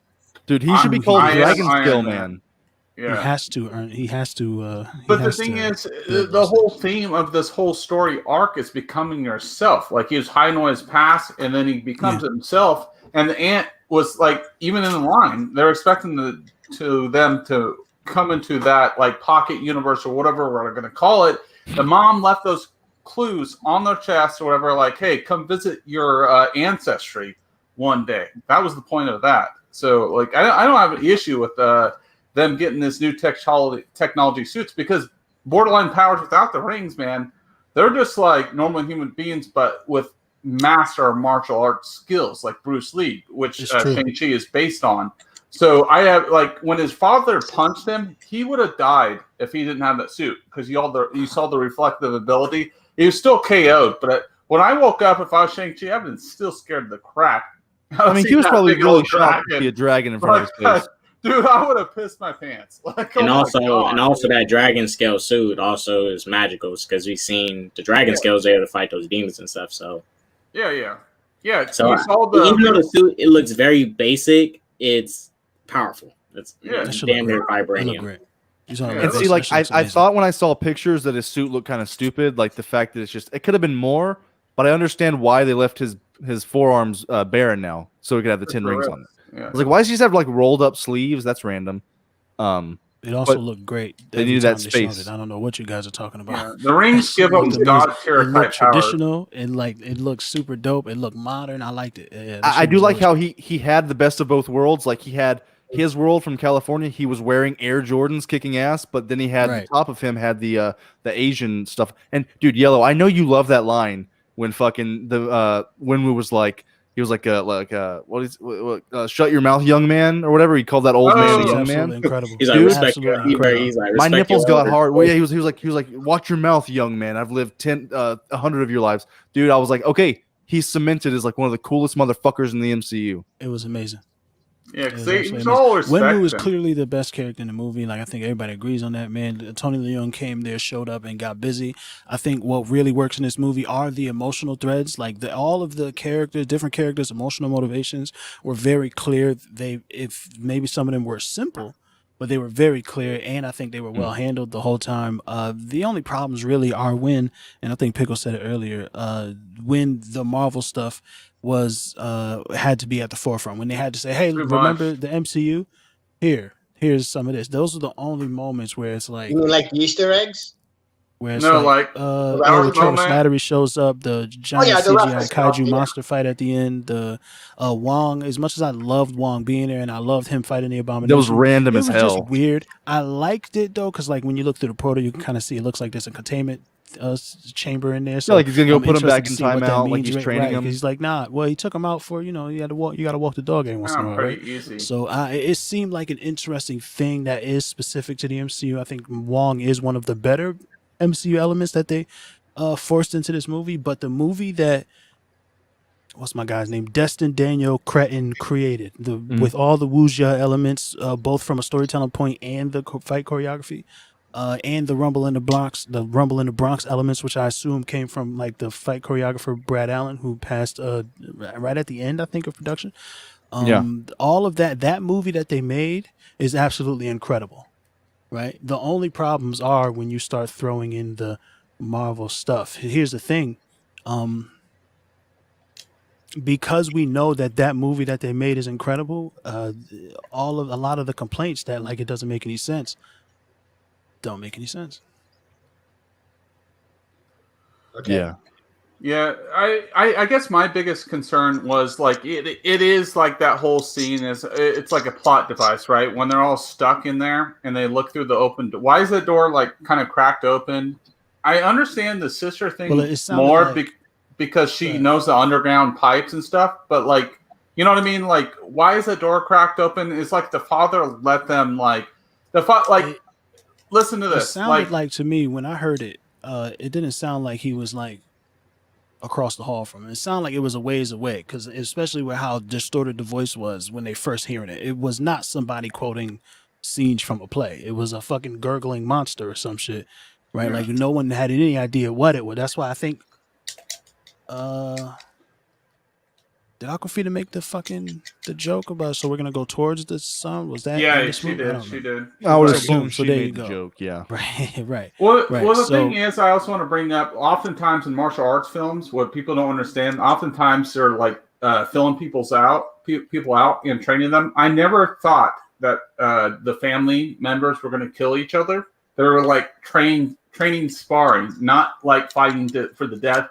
Like kind of like UFC. That was like my like. You talking about the brother and sister? Brother and sister, and even the dad in Shang-Chi. I never thought they were going to kill each other because he's seen the element where he sees Shang-Chi, and it's almost a flashback of him training with his mom, and then you also see that kind of element with the aunt. They're kind of sparring. I always felt like it was a sparring match. Well, Tim, it's because different characters. Wenwu clearly wasn't trying to kill him. He was like, true. Get out of my way, boy. And like Shang-Chi was like swinging his thing at him, and he just dodged it. I loved it. Like, he was just like kind of not trying 100%. Shang-Chi was trying to like hit him in the face and like kill him. Then he knocked him unconscious and drop him in the lake though. So I don't know. But that was the end. But most of that little like 3-minute fight, he was kind of dodging him, and he hit him on the ground and kept walking, and Shang-Chi got back in his way. His focus was his main objective. I agree, but I loved how that scene started when Shang-Chi walks up to him and he looks over to him. And there's that little moment where he stops and he lights the candle and bows to the picture of his wife. Like those little moments. It's not just he shows up and they start fighting. There's a little moments of the character development great stuff that I love. And this is an action movie, and the action was really good. Like absolutely amazing, really good action movie. Yeah, there's only like one iffy action sequence, but that's about it. And also the thing is that he has this fight? like god tier. No, it was just the beginning. His god tier armor. Other than that, it was still a good fight. He doesn't hit himself in the like. If he would hit him in the face, he didn't hit him. The very first fight sequence, he could have killed him. With what? What are we talking about, Tim? With the face hit? Like as far as like when he gets punched in the solar plexus, right? He has the god tier or the dragon armor that reflects like kind of Black Panther-ish. Why wouldn't he hit him in the face when it was clearly open? Like I never thought. I don't know. You take the, if he would have hit him in the face, dude, he would have died. Like, trying to punch him in the face might have taken that much longer for him to move out of the way. I don't know. Like it's a weird thing to be like, why didn't he hit him here instead of here? Like you take the hits that you can get. You take whatever you can hit, you hit it. You know what I'm saying? I don't know. That one was definitely. I don't know if any of you niggas been in a real fight. You can't always do the thing that you want to do. That's true, but it was definitely out of emotion though. Because he definitely hit his son a little bit harder that time, but he also painted out the line earlier. I knew my kids. I knew you weren't going to kill him because he knew he was strong. He always knew, or like to me, I don't know. It's opinion based. I'm not saying it's definitive, but I felt like he always wanted his son to take over a spot. Like any father would want your son to take over your heir. Yeah, so that was clear in the movie. That's the theme of like Asian cinema or like anime type stuff, right? This is old school type stuff, which I really appreciate. So that's all I gotta say. And I got another nitpick. A lot of nitpicks in this movie. I know that Jada Fanboy will agree. Any nitpick I have, he's gonna, say, yeah, of course. Like I would have personally enjoyed a little more development for the rings. Like they were like, it's a rumor that he found them in a tomb. That would have been great. We understand how Mjolnir was made and how it's used. We understand the Iron Man armor. We understand the shield. Like we understand everything. Like most weapons that are used, and it was just like I know they're going to use them in the future and explore them more, the history of them. I would have liked to understand how they're like. How does a man control them? Like how did Shang-Chi like turn them yellow instead of blue? It was just something that it didn't ruin the movie, but I was like, I would like a little bit more, like one scene showing, like explaining how they work. They were just there and like they just floated around. How they work? That's the point, and that nobody knows how they work, and then they even, just in case people were too dumb to pick up on it in the movie. They then told you at the end of the movie nobody knows how these work. So I don't. Yeah, true. They did in the end credit scene. They did say like not even Captain Marvel knew. It was clear. They were like, dude, they're connecting it to the Eternals. Well, yeah, we'll see. I mean, that's a leading theory. They're going to connect it to the Eternals. Some people say Kang, and whatever else. It could be anything. Some people are like, it's calling Galactus. But I'm saying, like, so the fact that we don't know how it works, then why couldn't anybody, like, why does he have the control over them? Why couldn't anybody in Tylo just like reach out their arm and suck the rings onto their arm? Like, how does he control them? How did Shang-Chi take them? That's like no rules. I think those are interesting questions. And those are valid points. Yeah, and I think that I also agree that it would have been nice to get some more information, but I also think they left a lot of that kind of stuff to the visual storytelling element, right? Like it was really a lot of it is about one, you have to be strong enough, or his son, to get close enough to him in the first place, right? Or actually his wife, because that's really the only person who could beat him. And then Shang-Chi was like, she was the only one who could beat him, teach me. And then he learned, and then or remembered, whatever, however you want to think about it, right? I would say he learned. And then, was able to get in there and get busy. So as one, you have to be good enough to get close to him. Two, and there might be, because of that relationship that they have, or because of the martial art that he knows, right? That style, something about it, because she was also able to take away from him too, right? That's, again, it's a lot of the visual storytelling stuff. So like, I got that. We don't have because of like their connection to the dragon. Whatever it is, right? We don't know, right? But that's, that could be the thing. We don't have definitive answers for it. I don't think that's I just think for the explanation of Shang-Chi when he did it. You're up, man. K-Dot? K-Dot? Nah, he said what he was saying. Oh, I thought he was going to go into Or he didn't. Oh, he froze? Oh, he froze, yeah. No, he just stopped talking. He said... Hey guys, he said what he was saying. No, Fanboy, you're biting. You guys hear me now? I'm just making sure. Yeah, we can hear. Yeah. All right. Sure. Yeah. Okay. Well, I think just for the sake of Shang-Chi with how he was able to use the rings, I simply think it was just because whatever magical style that the mother knows and people of Talo, because when he did his mother's form, he manipulated the rings, changed the colors of whatever magic they're using because they're in a very magical world. I don't know. They're going to explain it later what that magic is specifically because it's going to mean something later, just like the rings. But his mother's style is really the only reason those rings was tweaked and changed, but they're obviously going to answer it all later. You know, but like the the aunt could do the same things, and she was like 8 feet away from him. She couldn't have just stuck her hand out and sucked the rings onto her hand. I just wonder, like, how do they work? Well, no. We didn't see the mother. That's assuming that they the mother never put on the rings. They all are the same amount of good at everything. Every boxer is not the best boxer. I don't even know if that's every possible. pool player is not the best pool player. Like, is that like we understand the rule? You can't pick up Mjolnir. If they would have just said that, like, you have to bond with them. The mother never put on the rings. I didn't understand. Deflected them, but she never put on the rings. She deflected. Could she have? I don't know. I don't know the rules. She could have. She could have. It didn't ruin the movie though. I enjoyed the rings. Based on what they showed us, she probably could have, right? Yeah, she probably could. Yeah, I don't know though. No, that's the problem. Yeah, but every movie doesn't have to meticulously explain every piece of its lore. That's a ridiculous standard to have. One, that's not interesting. Textbooks are for that. That's not what we're not asking for that. But we're not asking for a playlist. We're asking for give us some idea of who can and can't, so that when Shang-Chi actually does get it, we go, oh, okay.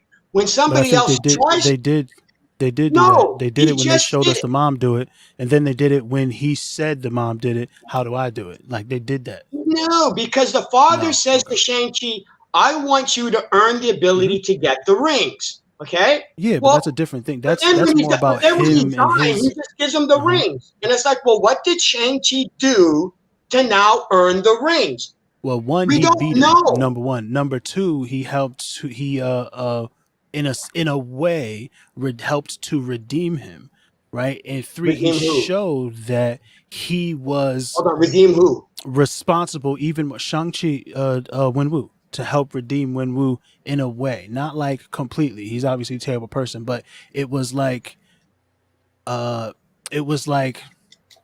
now you've helped me see the error of my ways. Now, you know what I'm saying? Here, you can have it. He was snatched. He didn't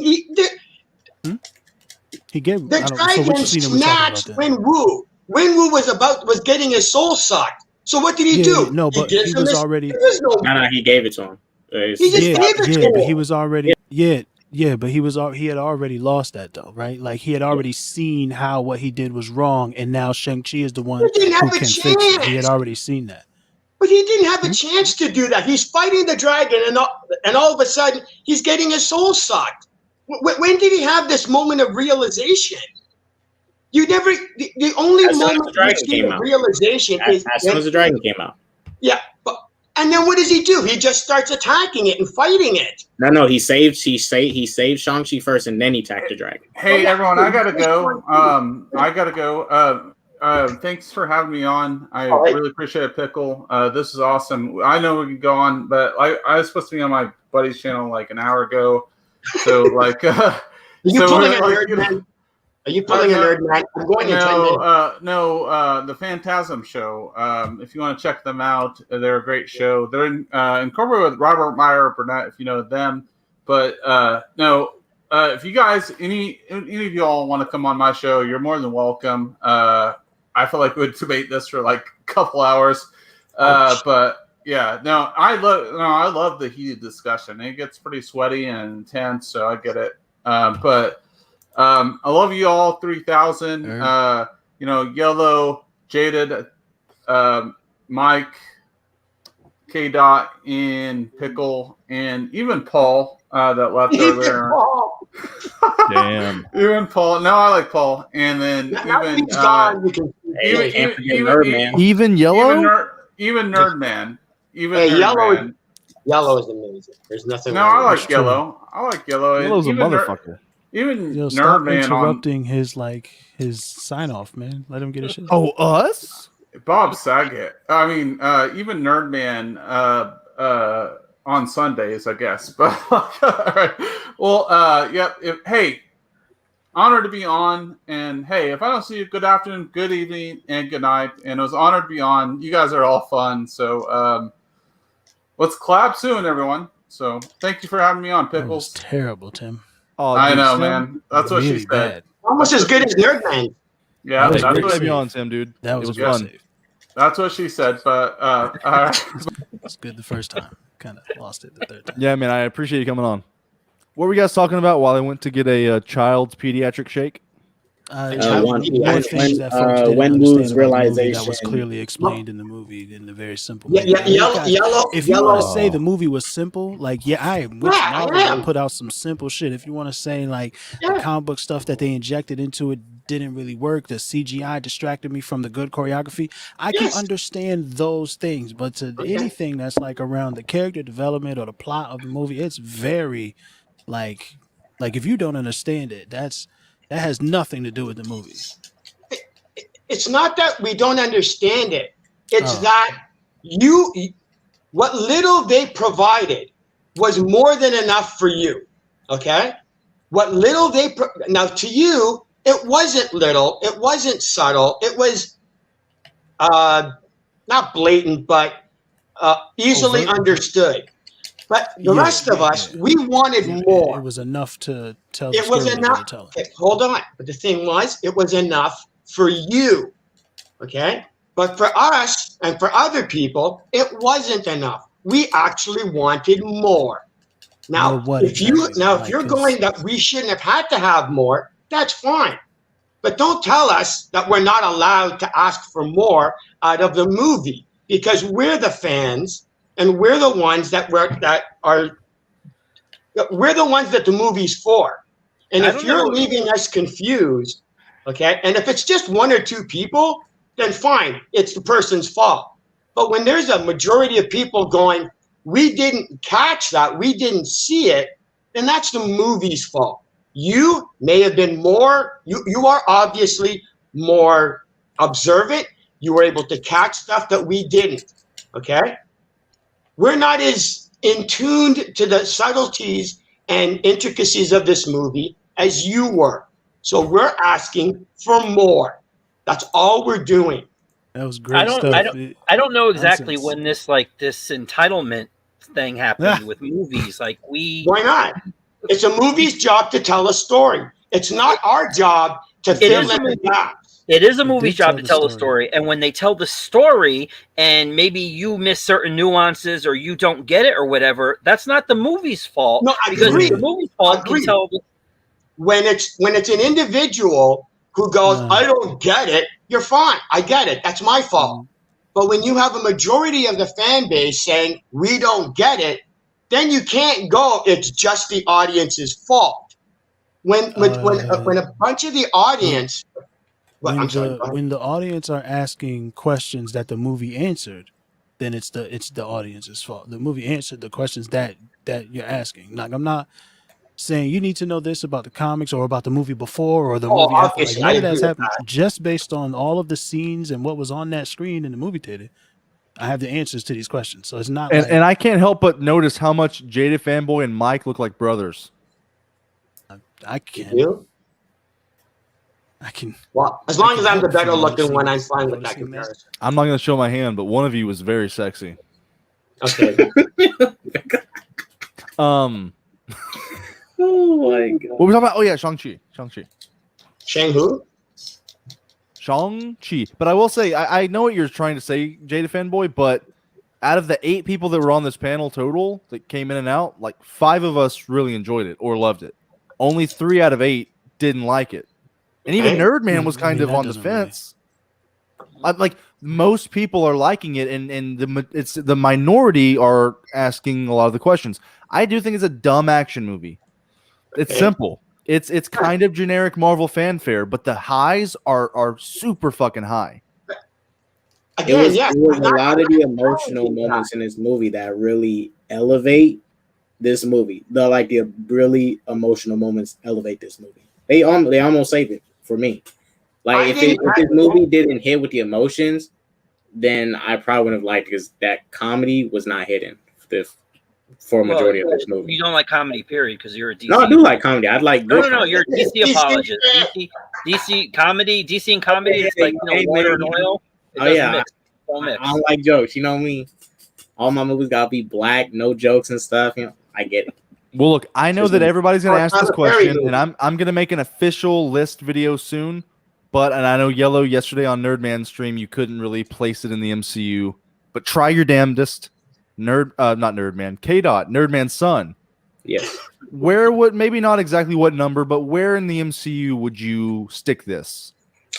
I put it right up in there. I put it closer up into the top 10. I may have to push out a movie, but I can put it in my top 10. I got it above Black Widow, and Black Widow's in my top 10. Okay. Mike? I put it in the middle.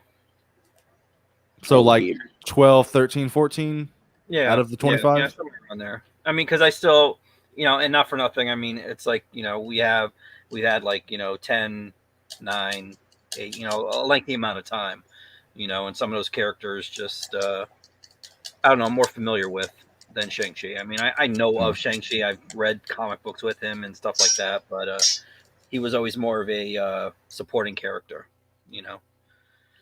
Even in this movie. Yellow, where would you stick this? Yesterday on Nerdman stream, I said that I'd probably put it in the middle tier, in the second tier of Marvel movies. It's not at the top. It's not. It's just what it is.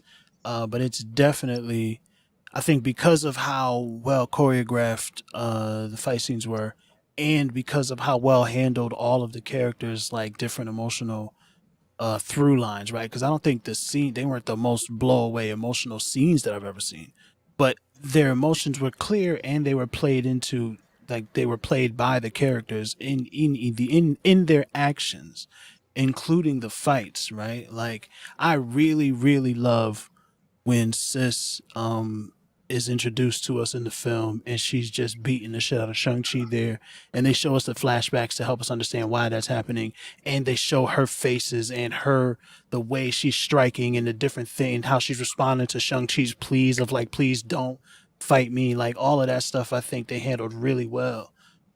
So the emotional through lines, the motivations for each of the characters are very well handled. But it has some glaring flaws, man. The bus sequence, man. They taught us. They was like, yo, look how easily Shang-Chi can whoop all these assassins' asses in this giant freak of nature with a machete on his arm. The CGI in that was distracting for me. I was like, I wish that was really an outside and it wasn't so clearly a green screen, and there were moments like that, but it was still an incredibly well choreographed scene, right? It's just that they shot it on a fucking soundstage instead of like, something, or a green screen instead of a soundstage. When he got on the outside of the bus and that you was my like that blurry gray like thing, I was like, man, like this would look so much better if it was practical. I know they can't. Which is fucking bonkers, which is a ridiculous thing for you to ask for, right? Like, just as a human being, you're like, oh, why didn't you hang off of that bus in real life? Yeah. Like, no, motherfucker, Tom that's Cruise crazy. would have done it. But Tom Cruise is crazy. Jackie Chan and for some reason, he keeps making the same Mission Impossible movie, and we keep praising him for it. I don't know, whatever. It's but Jaded fanboy, I know you're. Do you love the MCU as much, or are you kind of? The thing with the MCU is that there are enough movies that are top tier that I compare every other movie to them. So to me, Shang-Chi, compared to what I consider my tier 1 and my tier 2, I would have to put Shang-Chi in my tier 3, simply because there are just so many other Marvel movies that put it this way. I enjoyed other Marvel movies more than I enjoyed Shang-Chi. Okay? So to me, in my enjoyment level, Shang-Chi is tier 3, because there are just so many other Marvel movies that I just enjoyed way too much more. How many tiers do you got? I got about 3 tiers.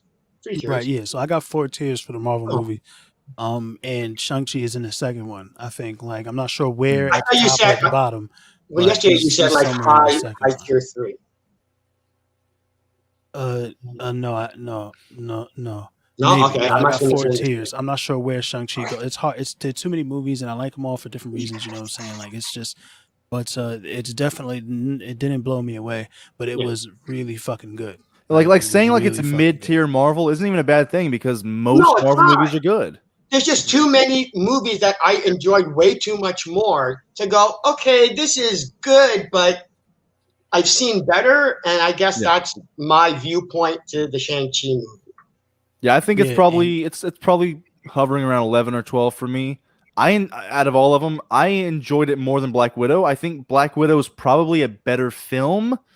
Like all the elements of just making a cohesive film, A to B. I think Black Widow might be better, but I would rather watch this any day than Black Widow, dude. I would rather watch this any day. Black Widow's not better than this. What Black Widow did better than this is the family dynamic stuff. That's what I'm trying to be nice to Black Widow. I thought the lore was pretty but good. It doesn't matter. It'd be nice for no reason. We got to talk about the things as they really are. Dude, Paul said it was worse than Thor: The Dark World. Dude, that is a gross overestimation of how good that movie is. That is an overexaggeration.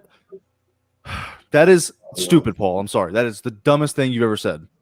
But like saying that it's worse than Thor: The Dark World, or saying that it's like almost as good as The Raid, or almost as good as Logan. These are two extremes where let's be honest and meet in the middle. It's not as good as even like a mid-tier Jackie Chan movie, like the action. You haven't watched a lot of Jackie Chan movies. There's a lot. No, I haven't. Of I've watched Chan like movies. 8, like 7. You've watched the good ones. That's when like that's 7. Watch the good ones. That's like the 7. There's a lot of bad Jackie Chan. That's not 7. 7 is just the Super Cops, Mr. Nice Guy, and Rumble in the Bronx. There you're done. Drunken Fish. I'm talking about like you get Jackie Chan's 20 best action movies. This one probably is worse than most of those. Like the action in it. Simply for the fact that he's not actually hanging off the bus. Thing though, right? Yeah. No, but like it's not as good. Like people are like, this is like the best action since a Jackie Chan movie. It's really good, but I don't think it's quite there. It's not as good as like Logan or the Avengers. I think the action is really like the best thing since a Jackie Chan movie in that style, in that kind of oh shit I'm whooping ass. Like that's a very specific kind of style of action movie. Yeah, but he only uses his jacket one time. He only like flips a beam one time. It's mostly just generic martial arts. He doesn't use it as his environment near as much as Jackie Chan did. He doesn't like jump through ladders or not in the weird ways like Jackie did. Sure, but name somebody who did it since then is what the statements was. It's the best thing we've seen since then, and I think it is. And I think probably it pays Jackie Chan in that movie where to Jackie Chan was depressing. The Foreigner. I'm kidding. That's amazing. Also a couple of times. But it was. I mean, that's true. That's why I'm like, it's good. I'm saying I've heard people say Jackie Chan, and I've heard then Paul. I'm talking about the extremes. It's very reminiscent of that. It's very reminiscent of that. It's not like it's not top tier Marvel, but it's not bottom tier Marvel. It's a good film with a lot of flaws. I think it's even really good. And you guys want to give this movie a rating? Anybody? I don't really. Yeah. I gave it an 8, man. I gave it an 8. I think 8 the out of character 10. stuff that it handles is absolutely amazing. I think the story is concise. The problems of it are like, it goes from Rumble in the Bronx to like Journey to the West, right? Like there's the movies that it changed from one movie to another movie, and that middle point where that change happens is when they introduce Ben Kingsley, right? That's a fatal flaw for me. You completely shift the tone and the feel of this movie. But I like both of those movies, so it's hard to be like, because I really loved when they were when it was more gritty and people were falling off of buildings and dying, and I really loved when they were fucking giant monster lions like eating flying smoke monsters. Like I really loved all of those things. I just don't think you should have put them right next to each other. It's like eating It's like eating corn dogs. It's like, damn, this corn dog's good. You dip it into some mustard, and then afterwards you're kind of full, but then you get a big plate of like delicious spaghetti. You like both of them, but you don't really want to eat them together. You know what I'm saying, Yellow? You know what I'm talking about, Yellow. I've literally never had that problem. That's a very exactly. You like. I mean, if you like corn dogs, you like both of them, but you never want them together. It's just too much. Eat the corn dog. You chop it up and you mix it in with the spaghetti. I mean, come on. Hey, then you make a perfect film. Mike, what grade do you give this movie? Like a 7.5, 8, maybe. I mean, ooh, That's and higher I than you love told me seeing all these yesterday. Asian people on there doing shit. Like it's just a bunch of Asian people in a purely American film, being honored. I thought that shit was super dope. Dude, it was awesome seeing something different. It was. I hadn't seen that in a while. I mean, I haven't seen. I think the last movie I saw like that probably was Rumble in the Bronx or Crouching Tiger, Hidden Dragon. So I don't necessarily seek these movies out. Oh, that's crazy. Fanboy, what would you give this movie? I don't really think of giving it as number. Again, I just go by tiers because to me a number is just too ambiguous. There's too many factors that I could put in. But I'd say if I was going to give it a number, I'd say 5.5. It's just standard, low end Marvel fare. K-Dot, are you there or are you in some other dimension? He probably lagged. He lagged into or he just turned his camera off and he's just secretly playing Ghost of Tsushima. Which, I mean, that's what he said he was doing that before he came. Really? Yeah, fantastic game. I made this graphic because I also give this movie, Shang-Chi and the Legend of the Ten Rings. Wait, did Mike tell us how he felt about the movie? Yes. Yeah. I give it a 7.5 out of 10. I missed it. Nerdman approves this message. This is my official rating for this movie. I think it's better than Black Widow. I gave that a 6.5 or a 7. I forgot. I would say it's mid-level. Like there's 25 movies now. It's 12 or 13, but like the 11 or 12 before it are just like fantastic. So being worse than a great movie is not a bad thing. I think this movie is really good. It's not fantastic, but it's not bad. MCU films. What was that? There's a lot of great MCU films. Yep, it's hard to live up to it. Like if this was a tier 1 movie, like a phase 1 movie, then it would have obviously gotten a lot more. And you had asked during the phase 1, where would this have ranked? You'd be going, well, of course, considering what we have, it would obviously have been ranked higher. It's just with 25 movies under their belt, you just got too many options. Yeah. Excuse me, you made me burp, bro. You gave me heartburn with that analysis. So I must be I guess I am the cute one. Man, I'm not Wenwu showing was my bodying, hand. bro. Michelle Yeoh showed up for a short moment and was bodying fucking Guangbo, man. The old dude who was trained in Aquafina with the fucking bow and arrow came through there and I forgot his name, but he's been in all of these kung fu films, fam. Like anyone that you've thought of or ever heard of anybody talk about, he's been in it, and he's always a beast. Like they killed him like a bitch, though. He didn't even shoot like one arrow that we saw. He just died. Nah, man, stage presence. I don't care. He got busy when he. He was a young man. Like, I mean, he gave Wenwu his best line. And then his son did an incredible job. Was bodying, man. Showed up and got busy. The sister showed up and got busy. People want to rag on Simu Liu. He was surrounded by a lot of actors who did a really good job, and I can understand why folks maybe think they outshined him. But he showed up and got busy. He was in there. Him and Aquafina's relationship, I wholly bought. His relationship with Aquafina's family, I wholly bought. Like the chemistry with him and her was incredible. It was just, I really believed and bought into that relationship, and I loved it. And I bought into his kind of like he was very like, oh shucks, and it didn't seem super corny to me. You know what I'm saying? When normally all shucks is super corny, but he was I liked it, man. And he was all shucks, but secretly an assassin who killed the nigga who killed his mom and couldn't live with himself afterwards, so he had to run away. Like that's a very, very interesting thing that I think they handled well enough. It wasn't incredible. They didn't handle that incredibly well, but they handled it well enough to make it impactful for that scene where him and Aquafina at the end, where he reveals the truth, and he's like, "But you're gonna judge me crazy." I fucking love that shit. I do hate that he's saying Old Town Road, and that's like canon in the MCU. I hate that happened because I despise that song. Oh, I hate that an MCU hero I have to root for sang that song at karaoke. Fuck off. Any other thoughts? No. I love the karaoke bit. Like, oh my god, it's such a true thing. There's nothing wrong with this movie. No, there's things wrong with it. But wait, the karaoke Yellow, the end one or the beginning thing. one? Like it's not China. Well, no, concept of karaoke in the film. I absolutely love that shit because it's not for me. I don't know about China. I assume that they do it in China as well, but I know that they're different countries, guys. I understand that not all Asian people are the same, but they literally have karaoke bars in Japan where like everybody goes to sing karaoke. It's like a cultural thing, karaoke, and I thought that it was I thought that it was a dope reference to Okay, and the dude, other yo, what was son name that said what the fuck did he say, man? The fight manager dude, I forgot his name, man, but when he's he a was stand-up like, comedian. I forgot his name too. right, done a Daily yeah, Show. that's what I'm saying. I don't know, I don't know what that is, but swag, that's what's up.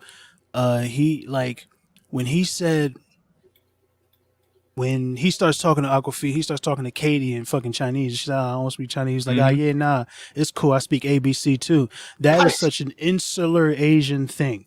That is such an insular, like it was so incredibly dope, and I think it was That made me authentic, laugh. and it speaks to, and it was an incredible line, and he delivered it, amazingly, and it speaks to how much care they spent putting this movie together. Yeah, that guy has a special on until it Netflix. turns It's pretty into funny. until it turns into the CGI light fight at the end, because it does turn into a CGI light fight at the end. Although I didn't have trouble understanding what was happening during the fight, I just thought that it was just people are mad small, monsters are mad big. It's never really gonna look good. Yeah, it came out of like they mentioned it, but it came out of like nowhere. The whole movie was based on the relationship between him and Wenwu, and then this monster just comes out and he's got to fight it, and there was just no connection there. Like even like an Ironmonger fight in Iron Man 1 where it's kind of stupid and it's like one of the worst parts of the movie. You understand why it's happening, and even they have like this relationship together. Like it just came out of nowhere and they're like, okay, now we got to stop this monster from destroying the world. Like, damn. Almost great. Almost. I don't understand, but you knew that they set up the fact that there was going to be the Soul Eater. You knew that, right? Like that was set up. I was hoping he wouldn't unleash him, and it would subvert your expectations that the final fight would just be he stops him from doing it, and they fight each other, and that's it. I didn't want that to happen. Yeah, but this is a Marvel movie. I know. I was just hoping. Oh, okay. Okay. I knew it was coming because I was like, okay, the dragon's gonna fight it because the dragon needs something to fight. Well, yeah, it can't just be there, so it's got to fight something. So I knew it was coming, and it wasn't bad. Like Yellow said, it wasn't like terrible. It's just how good the Wenwu stuff was compared to it. I was just like kind of deflated. But yeah, good movie. It was the third act kind of it's messy. It's messy when they introduce the CGI monsters, but it was still cool. Like from a narrative standpoint, it felt weird, and from a tonal standpoint, it shifted too harshly. But it was also mad cool, so it's hard. Yeah, it's a hard thing to. And then once they got to Tai Lao, I was like, okay, we're done with Trevor Slattery. I'm glad that's over. And then what was that? Tylo. He was dressed up as one of them in their uniforms. He was like coaching the soccer team. I was like, God damn it! Can this just please stop? Can he please leave? Can he die? Wait, what? Who did? Oh, Ben Kingsley. Yeah, he was like coaching the kids, and he was like, "Oh, that's a foul!" Like coaching them playing soccer. I didn't like get him out of here. Oh yeah, that's right. Yeah, I didn't like anything about it. I said it yesterday too. They absolutely should have given the fact that sister was so. Xialing was so obsessed with like Pop Duke's empire and all that. They should have given her, I don't know how they would have done it, a piece of paper or some information that was part of what Wenwu was collecting that helped them be able to beat him there. Like they did. Ben Kingsley, if you have to, he shows up, whatever, he does little jokes, whatever. Maybe his room is on the way to where she hides the stuff that she had been stealing from her pops the whole time. Like there was a much better way to do that. And it was a missed opportunity, and it was because of the Marvel problem that they have with like the using humor in bad ways. But it's also kind of like fucked up and just like a missed opportunity that the sister, she didn't even get to fight Wenwu. Like she had problems with him too. Would have been nice if they would have teamed up at one moment. She got a few punches in. I think she had already kind of worked out her real daddy issues shit. Like I think that's the whole reason why she had the line when she was talking to Aquafina. He was like, just pretend that you're not there. That's how you like. I think she's over it, and she had already decided if he's not going to give me his empire, I'm going to build one of my own. So I think she was kind of past it more than Shang-Chi was. You know what I'm saying? Yeah. Like because it seemed like her anger was more to Shang-Chi than it was to her father. Yeah. That was another thing too. Absolutely. And like So I don't know. I think it's I think they handle the emotional motivations in this movie really well. I just think they underused her. That's the problem that I had with it. I liked everything that she did. I don't think she got to do enough things. You know, back in 2008 when Iron Man came out and I saw it in theaters when I was 12, I did not think that someday I would see a wizard in a karaoke bar singing Hotel California. So, you know what? This movie was surprising. Did not expect that. Yellow, one of the greatest rock songs of all time. I like that scene at the end. I like the Bruce Banner and Captain Marvel showing up. I like. Yeah, that was okay. Yeah, I liked him in Abomination. He called him Emil, whatever, however the fuck you said Blonsky's first name. He called him that. I was like, this is dope. It was random, but yeah, I mean, hey, I'll say in those like 30 seconds, Captain Marvel had more charisma than in any movie that she's been in. When she was like, actually a fact. Dude, when she was like, I gotta go, like it was actually not bad. That is actually a fact, and I like it. It's got me looking forward to seeing her again. Because like Daniel Destin Cretton, Daniel. Was it Destin Daniel? Yeah, Destin Daniel. He directed her in the a couple movies. Was that one movie? Palace. Castle. And then the Short Term 12 as well, where she's like the guidance counselor of the kids. So like maybe working with him pulled something out of her. I don't know. In her 30 seconds that she had? It didn't pull something out. You're saying it like you had so much work to. Brie Larson is an amazing actress. They directed her poorly in her movie because it was better in Endgame, and it was better in the not much better. No, Endgame. Yeah, the beginning it was better. It was better in Endgame. But they directed her poorly in her movie. She was supposed to have amnesia. They took away her personality. It's a fucked up thing that they did. Yeah. Mike, you haven't spoken a lot. Do you have any last thoughts on Shang-Chi? No, I enjoyed it. Like they told us how to pronounce it, and everyone just keeps saying Shang. Shang-Chi was great. Yeah, it's a thing about America. So you enjoyed it, Mike? I did. It looked Would good. you rather eat a tub of ice cream or watch this movie again? I'd rather eat a tub of ice cream while watching the movie again. I knew that was coming. This movie was a lot of fun, bro, and and they did a lot of things that they tried to do very well. I like it. Chillmonger, like you love Captain Marvel. That's okay. I can't say anything. That's good for you. I didn't get excited when she showed up, nor did I get excited when gray-haired Hulk showed up. I was like, okay, he's here. I'd like to know what happened there. Like, but why he's not... why does he look so old? Well, why he's not the Hulk anymore? Professor Hulk. Oh, okay, and still has the sling. Yeah. I mean, I think he just clearly split his personality from the Hulk. There's probably a big old Hulk walking around somewhere while Bruce Banner's walking around. He probably has it in a cage. Maybe Wong has him. Oh, what about this? Where did they get dusted? Oh, no, they didn't. Well, I think based on the timeline, because he was born in 96. So based on the timeline, he looks like he's about 25, 26, 27, what they were going for. Then he wasn't dusted. But no, I think he was dusted because he ran away when he was 15 and he let him live his life for 10 years. So he's 25. When he was 14 and then he was 24. Right. When he ran away when he was 14 and he was 20. Yeah. So if he was dusted, 25. That's an extra 5 years that he was gone for, that he was alive for.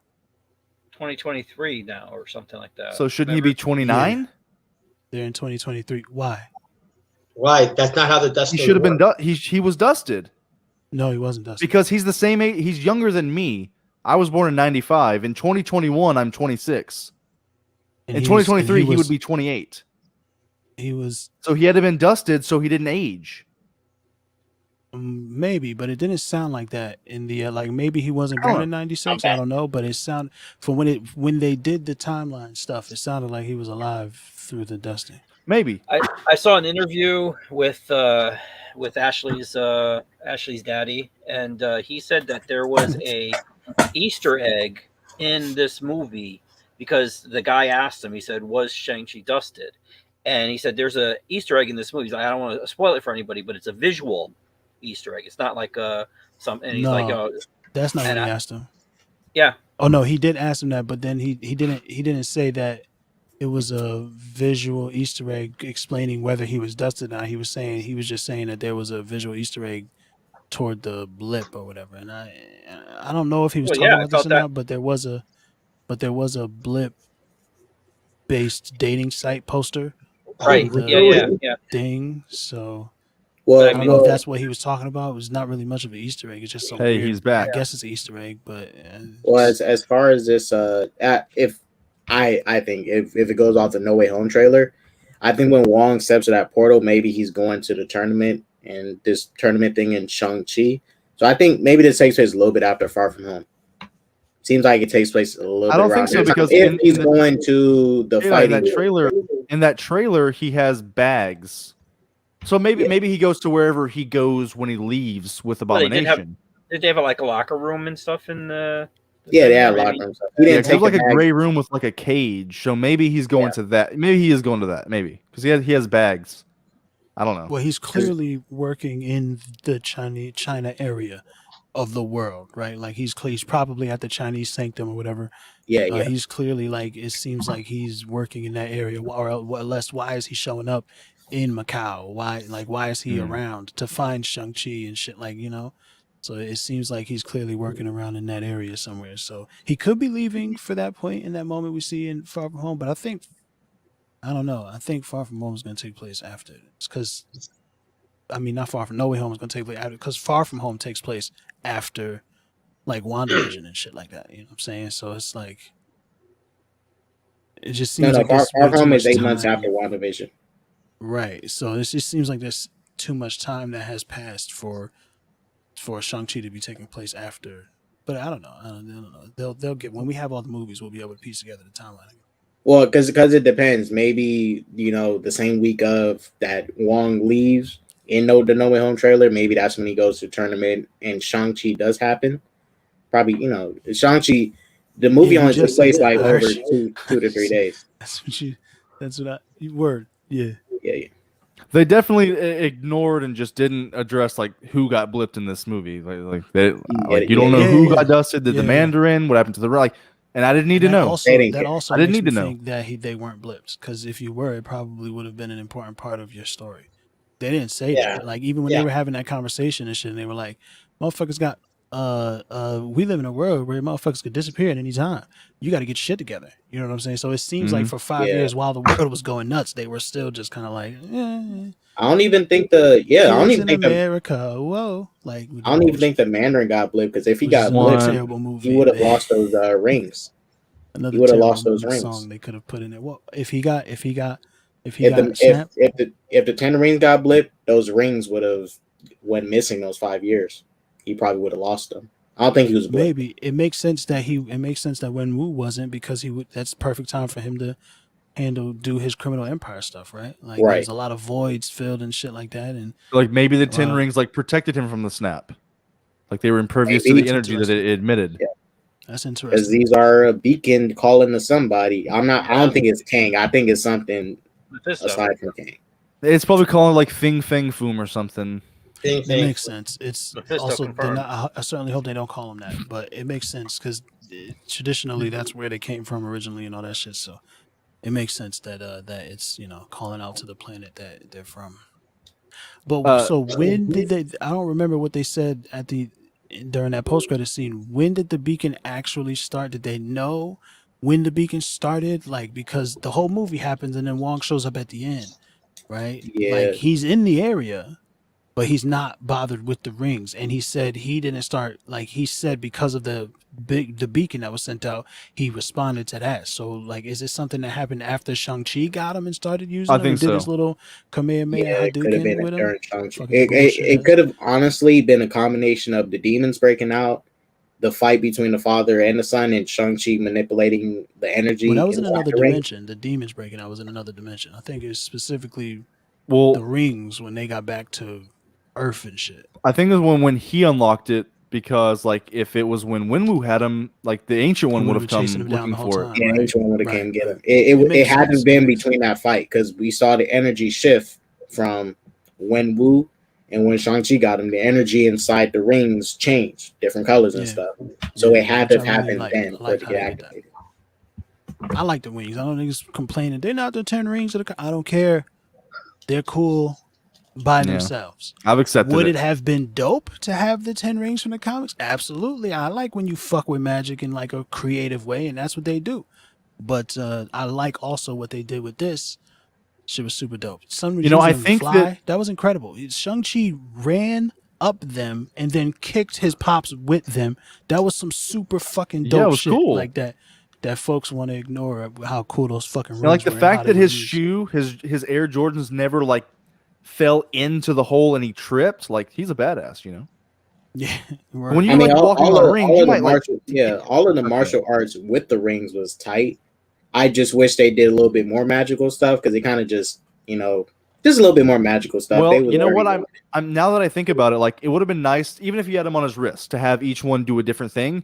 But I think they were probably Yeah, like, I we think they can't just have the Infinity Stones again. Like people think that we're just ripping off the Infinity Stones. Like each one does soul, space, time. But like it would have been cool. Like one can emit fire, one electricity, one water, one pure power, one can stop time. You know, that would have been a lot cooler. But for what it is, the character he was, the way that they played into the story, I agree with Yellow. I mean, I had no problem with it. They were great. Would I have liked to see more? Yes, but it was and good. They can still develop into more.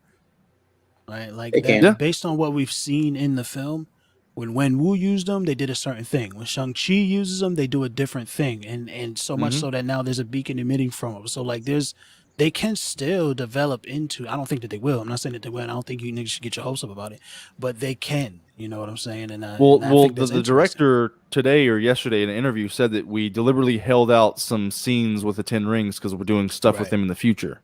Yeah. See, And like Wenwu couldn't turn him into a Kamehameha wave, so nope. Which was I hated it. I didn't like it. Hey, he probably could, but he the chose CGI not. didn't look great when they were He like chose floating not to. around He didn't want to sometimes. fuck his No. son up. I can't let you do that. The CGI in this movie was amazing. Sometimes it was too noticeable, but it was fucking On the rings, great. it looked a little weird sometimes. And I completely disagree with you. The rings looked amazing, but doing Okay, I a believe you. Kamehameha wave or a Hadouken is the laziest thing that you could imagine having them do. Especially when somebody's already been like wearing them around their forearm. When they were the floating barrier shit that they were doing around Shang-Chi, like that was doper than having him like a tight.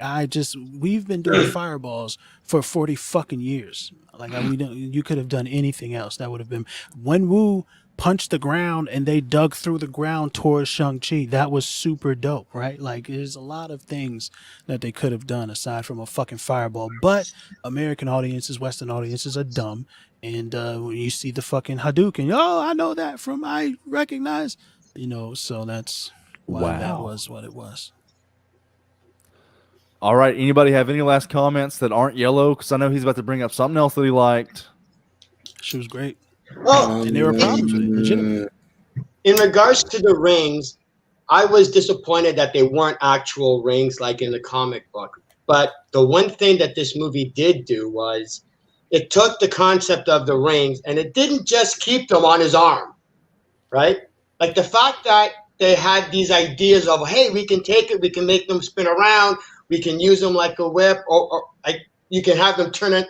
You can actually, they don't have to stay on his arm.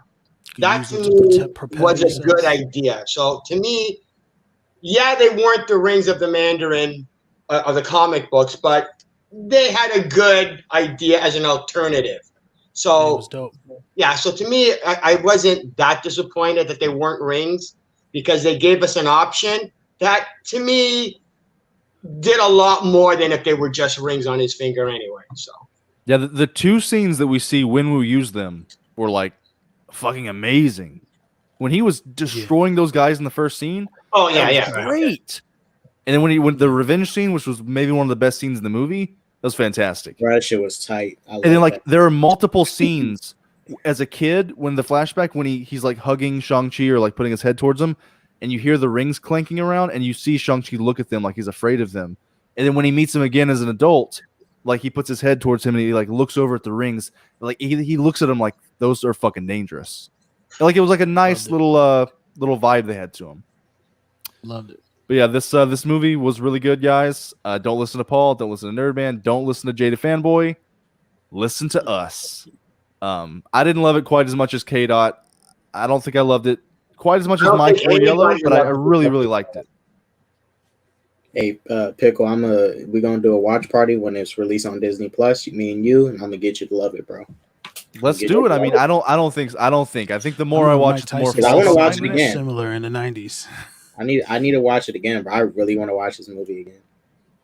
I mean, I know of a cam copy that is totally legal, but it's trash. I need to watch this in good quality. I can't watch it. It's unwatchable. You can't tell what's happening. Yeah, not swap meet quality. Yeah, yeah. You thought you couldn't see it in the theater? Yeah, it's literally you cannot see what's going on this cut. So yeah, I recommend seeing Shang-Chi in theaters. I gave it a 7.5 out of 10. Everyone else seems to enjoy it. Most people seem to enjoy it. Even we got Jada Fanboy to admit it's not terrible. No, it's not. I wanted more. I just wanted it to do more. And for Yellow, it was more than enough. For me, it just wasn't. More than I understand that. It could have been better. I would liked a little more dark, like the darkness that they went to. I would have liked a little more of that. I don't think this is one of I don't think this is one of those things where it's a matter of opinion. Either the movie told you the things you needed to know, or it didn't. And this movie answered all of the questions that you niggas asked. But did it answer it well? I mean, we'll never agree on it. I don't understand. You have sufficient information to draw the conclusions. I don't know how much more you need. It's like what's the answer and why, right? That's what it is that you're looking for. I think they gave you the answer. Maybe they didn't always give you the and why. Sure. I think you get like a well of knowledge from your purple couch. That's what it is. That's what it is. None of us have a purple couch, and none of us are as intelligent. So I think there's a correlation there. It's the ears on the hat. That's what it is. Antennas. That's the I'm getting messages from the dweller in the darkness right now, telling me, explaining the movie to me. What is Mephisto confirmed? Yo, have you heard that? Really? Yo, here's the thing. I think that when people were going Mephisto crazy over WandaVision, it was too soon. Guys, relax. Well, no, at first I thought they were nuts. I was like, guys, stop. This is ridiculous. The devil? Come on. That's a ridiculous concept. Now I think they were just impatient. I think we really have been like slow building to like who's the big, or maybe not Mephisto, maybe Chthon, but it'll be like the MCU style amalgamation of all the evil characters. Like, you know how they do. They take a couple of people, put them together and call them one of their names. I think that we absolutely will get the devil in the MCU in some way. I don't know what they're going to call him, but his name is Trevor Slattery. We saw him. Yeah. Yes, that's funny. No, that's more nightmare than Mephisto. Right, yeah. But I think they'll do the thing where they put them together. Yeah, probably. But that's it. That's our spoiler review of Shang-Chi. I think we covered most everything. Mike talks so much. He wouldn't stop talking. Yellow barely talked, and as usual. But like, dude, I will say this movie's bringing people together. Like Paul and Nerdman actually agreed on something. It was insane. I didn't like it. Can't lie, I didn't like it. But Yellow, where can we find you on YouTube, man? Yellow doesn't, man. You know where to find me at. But right now ain't about me. This is about Philosophical Pickle and his channel, bringing people together to talk about nerd shit, man. So come fuck with him. Ooh, I threw the ring at you and you threw it right back at me. Mike, where can we find you? What is your address? Let me dox you right now. That's okay. I'm good. But where can we buy your comics from? Don't you own a comic shop? Yeah, you can come to Connecticut and buy them. Oh, yeah, right. Yeah, I'll get right on that. What? Yo, what's the website to buy your comics? comics? Robecomics.com. Go check it out. What'd you say, Pickle? What is the beautiful website to buy your comics with your great customer service? Robecomics.online. Word, that one. You heard it here, guys. K-Dots. .net. K-Dot, what is your YouTube channel? You have one, right?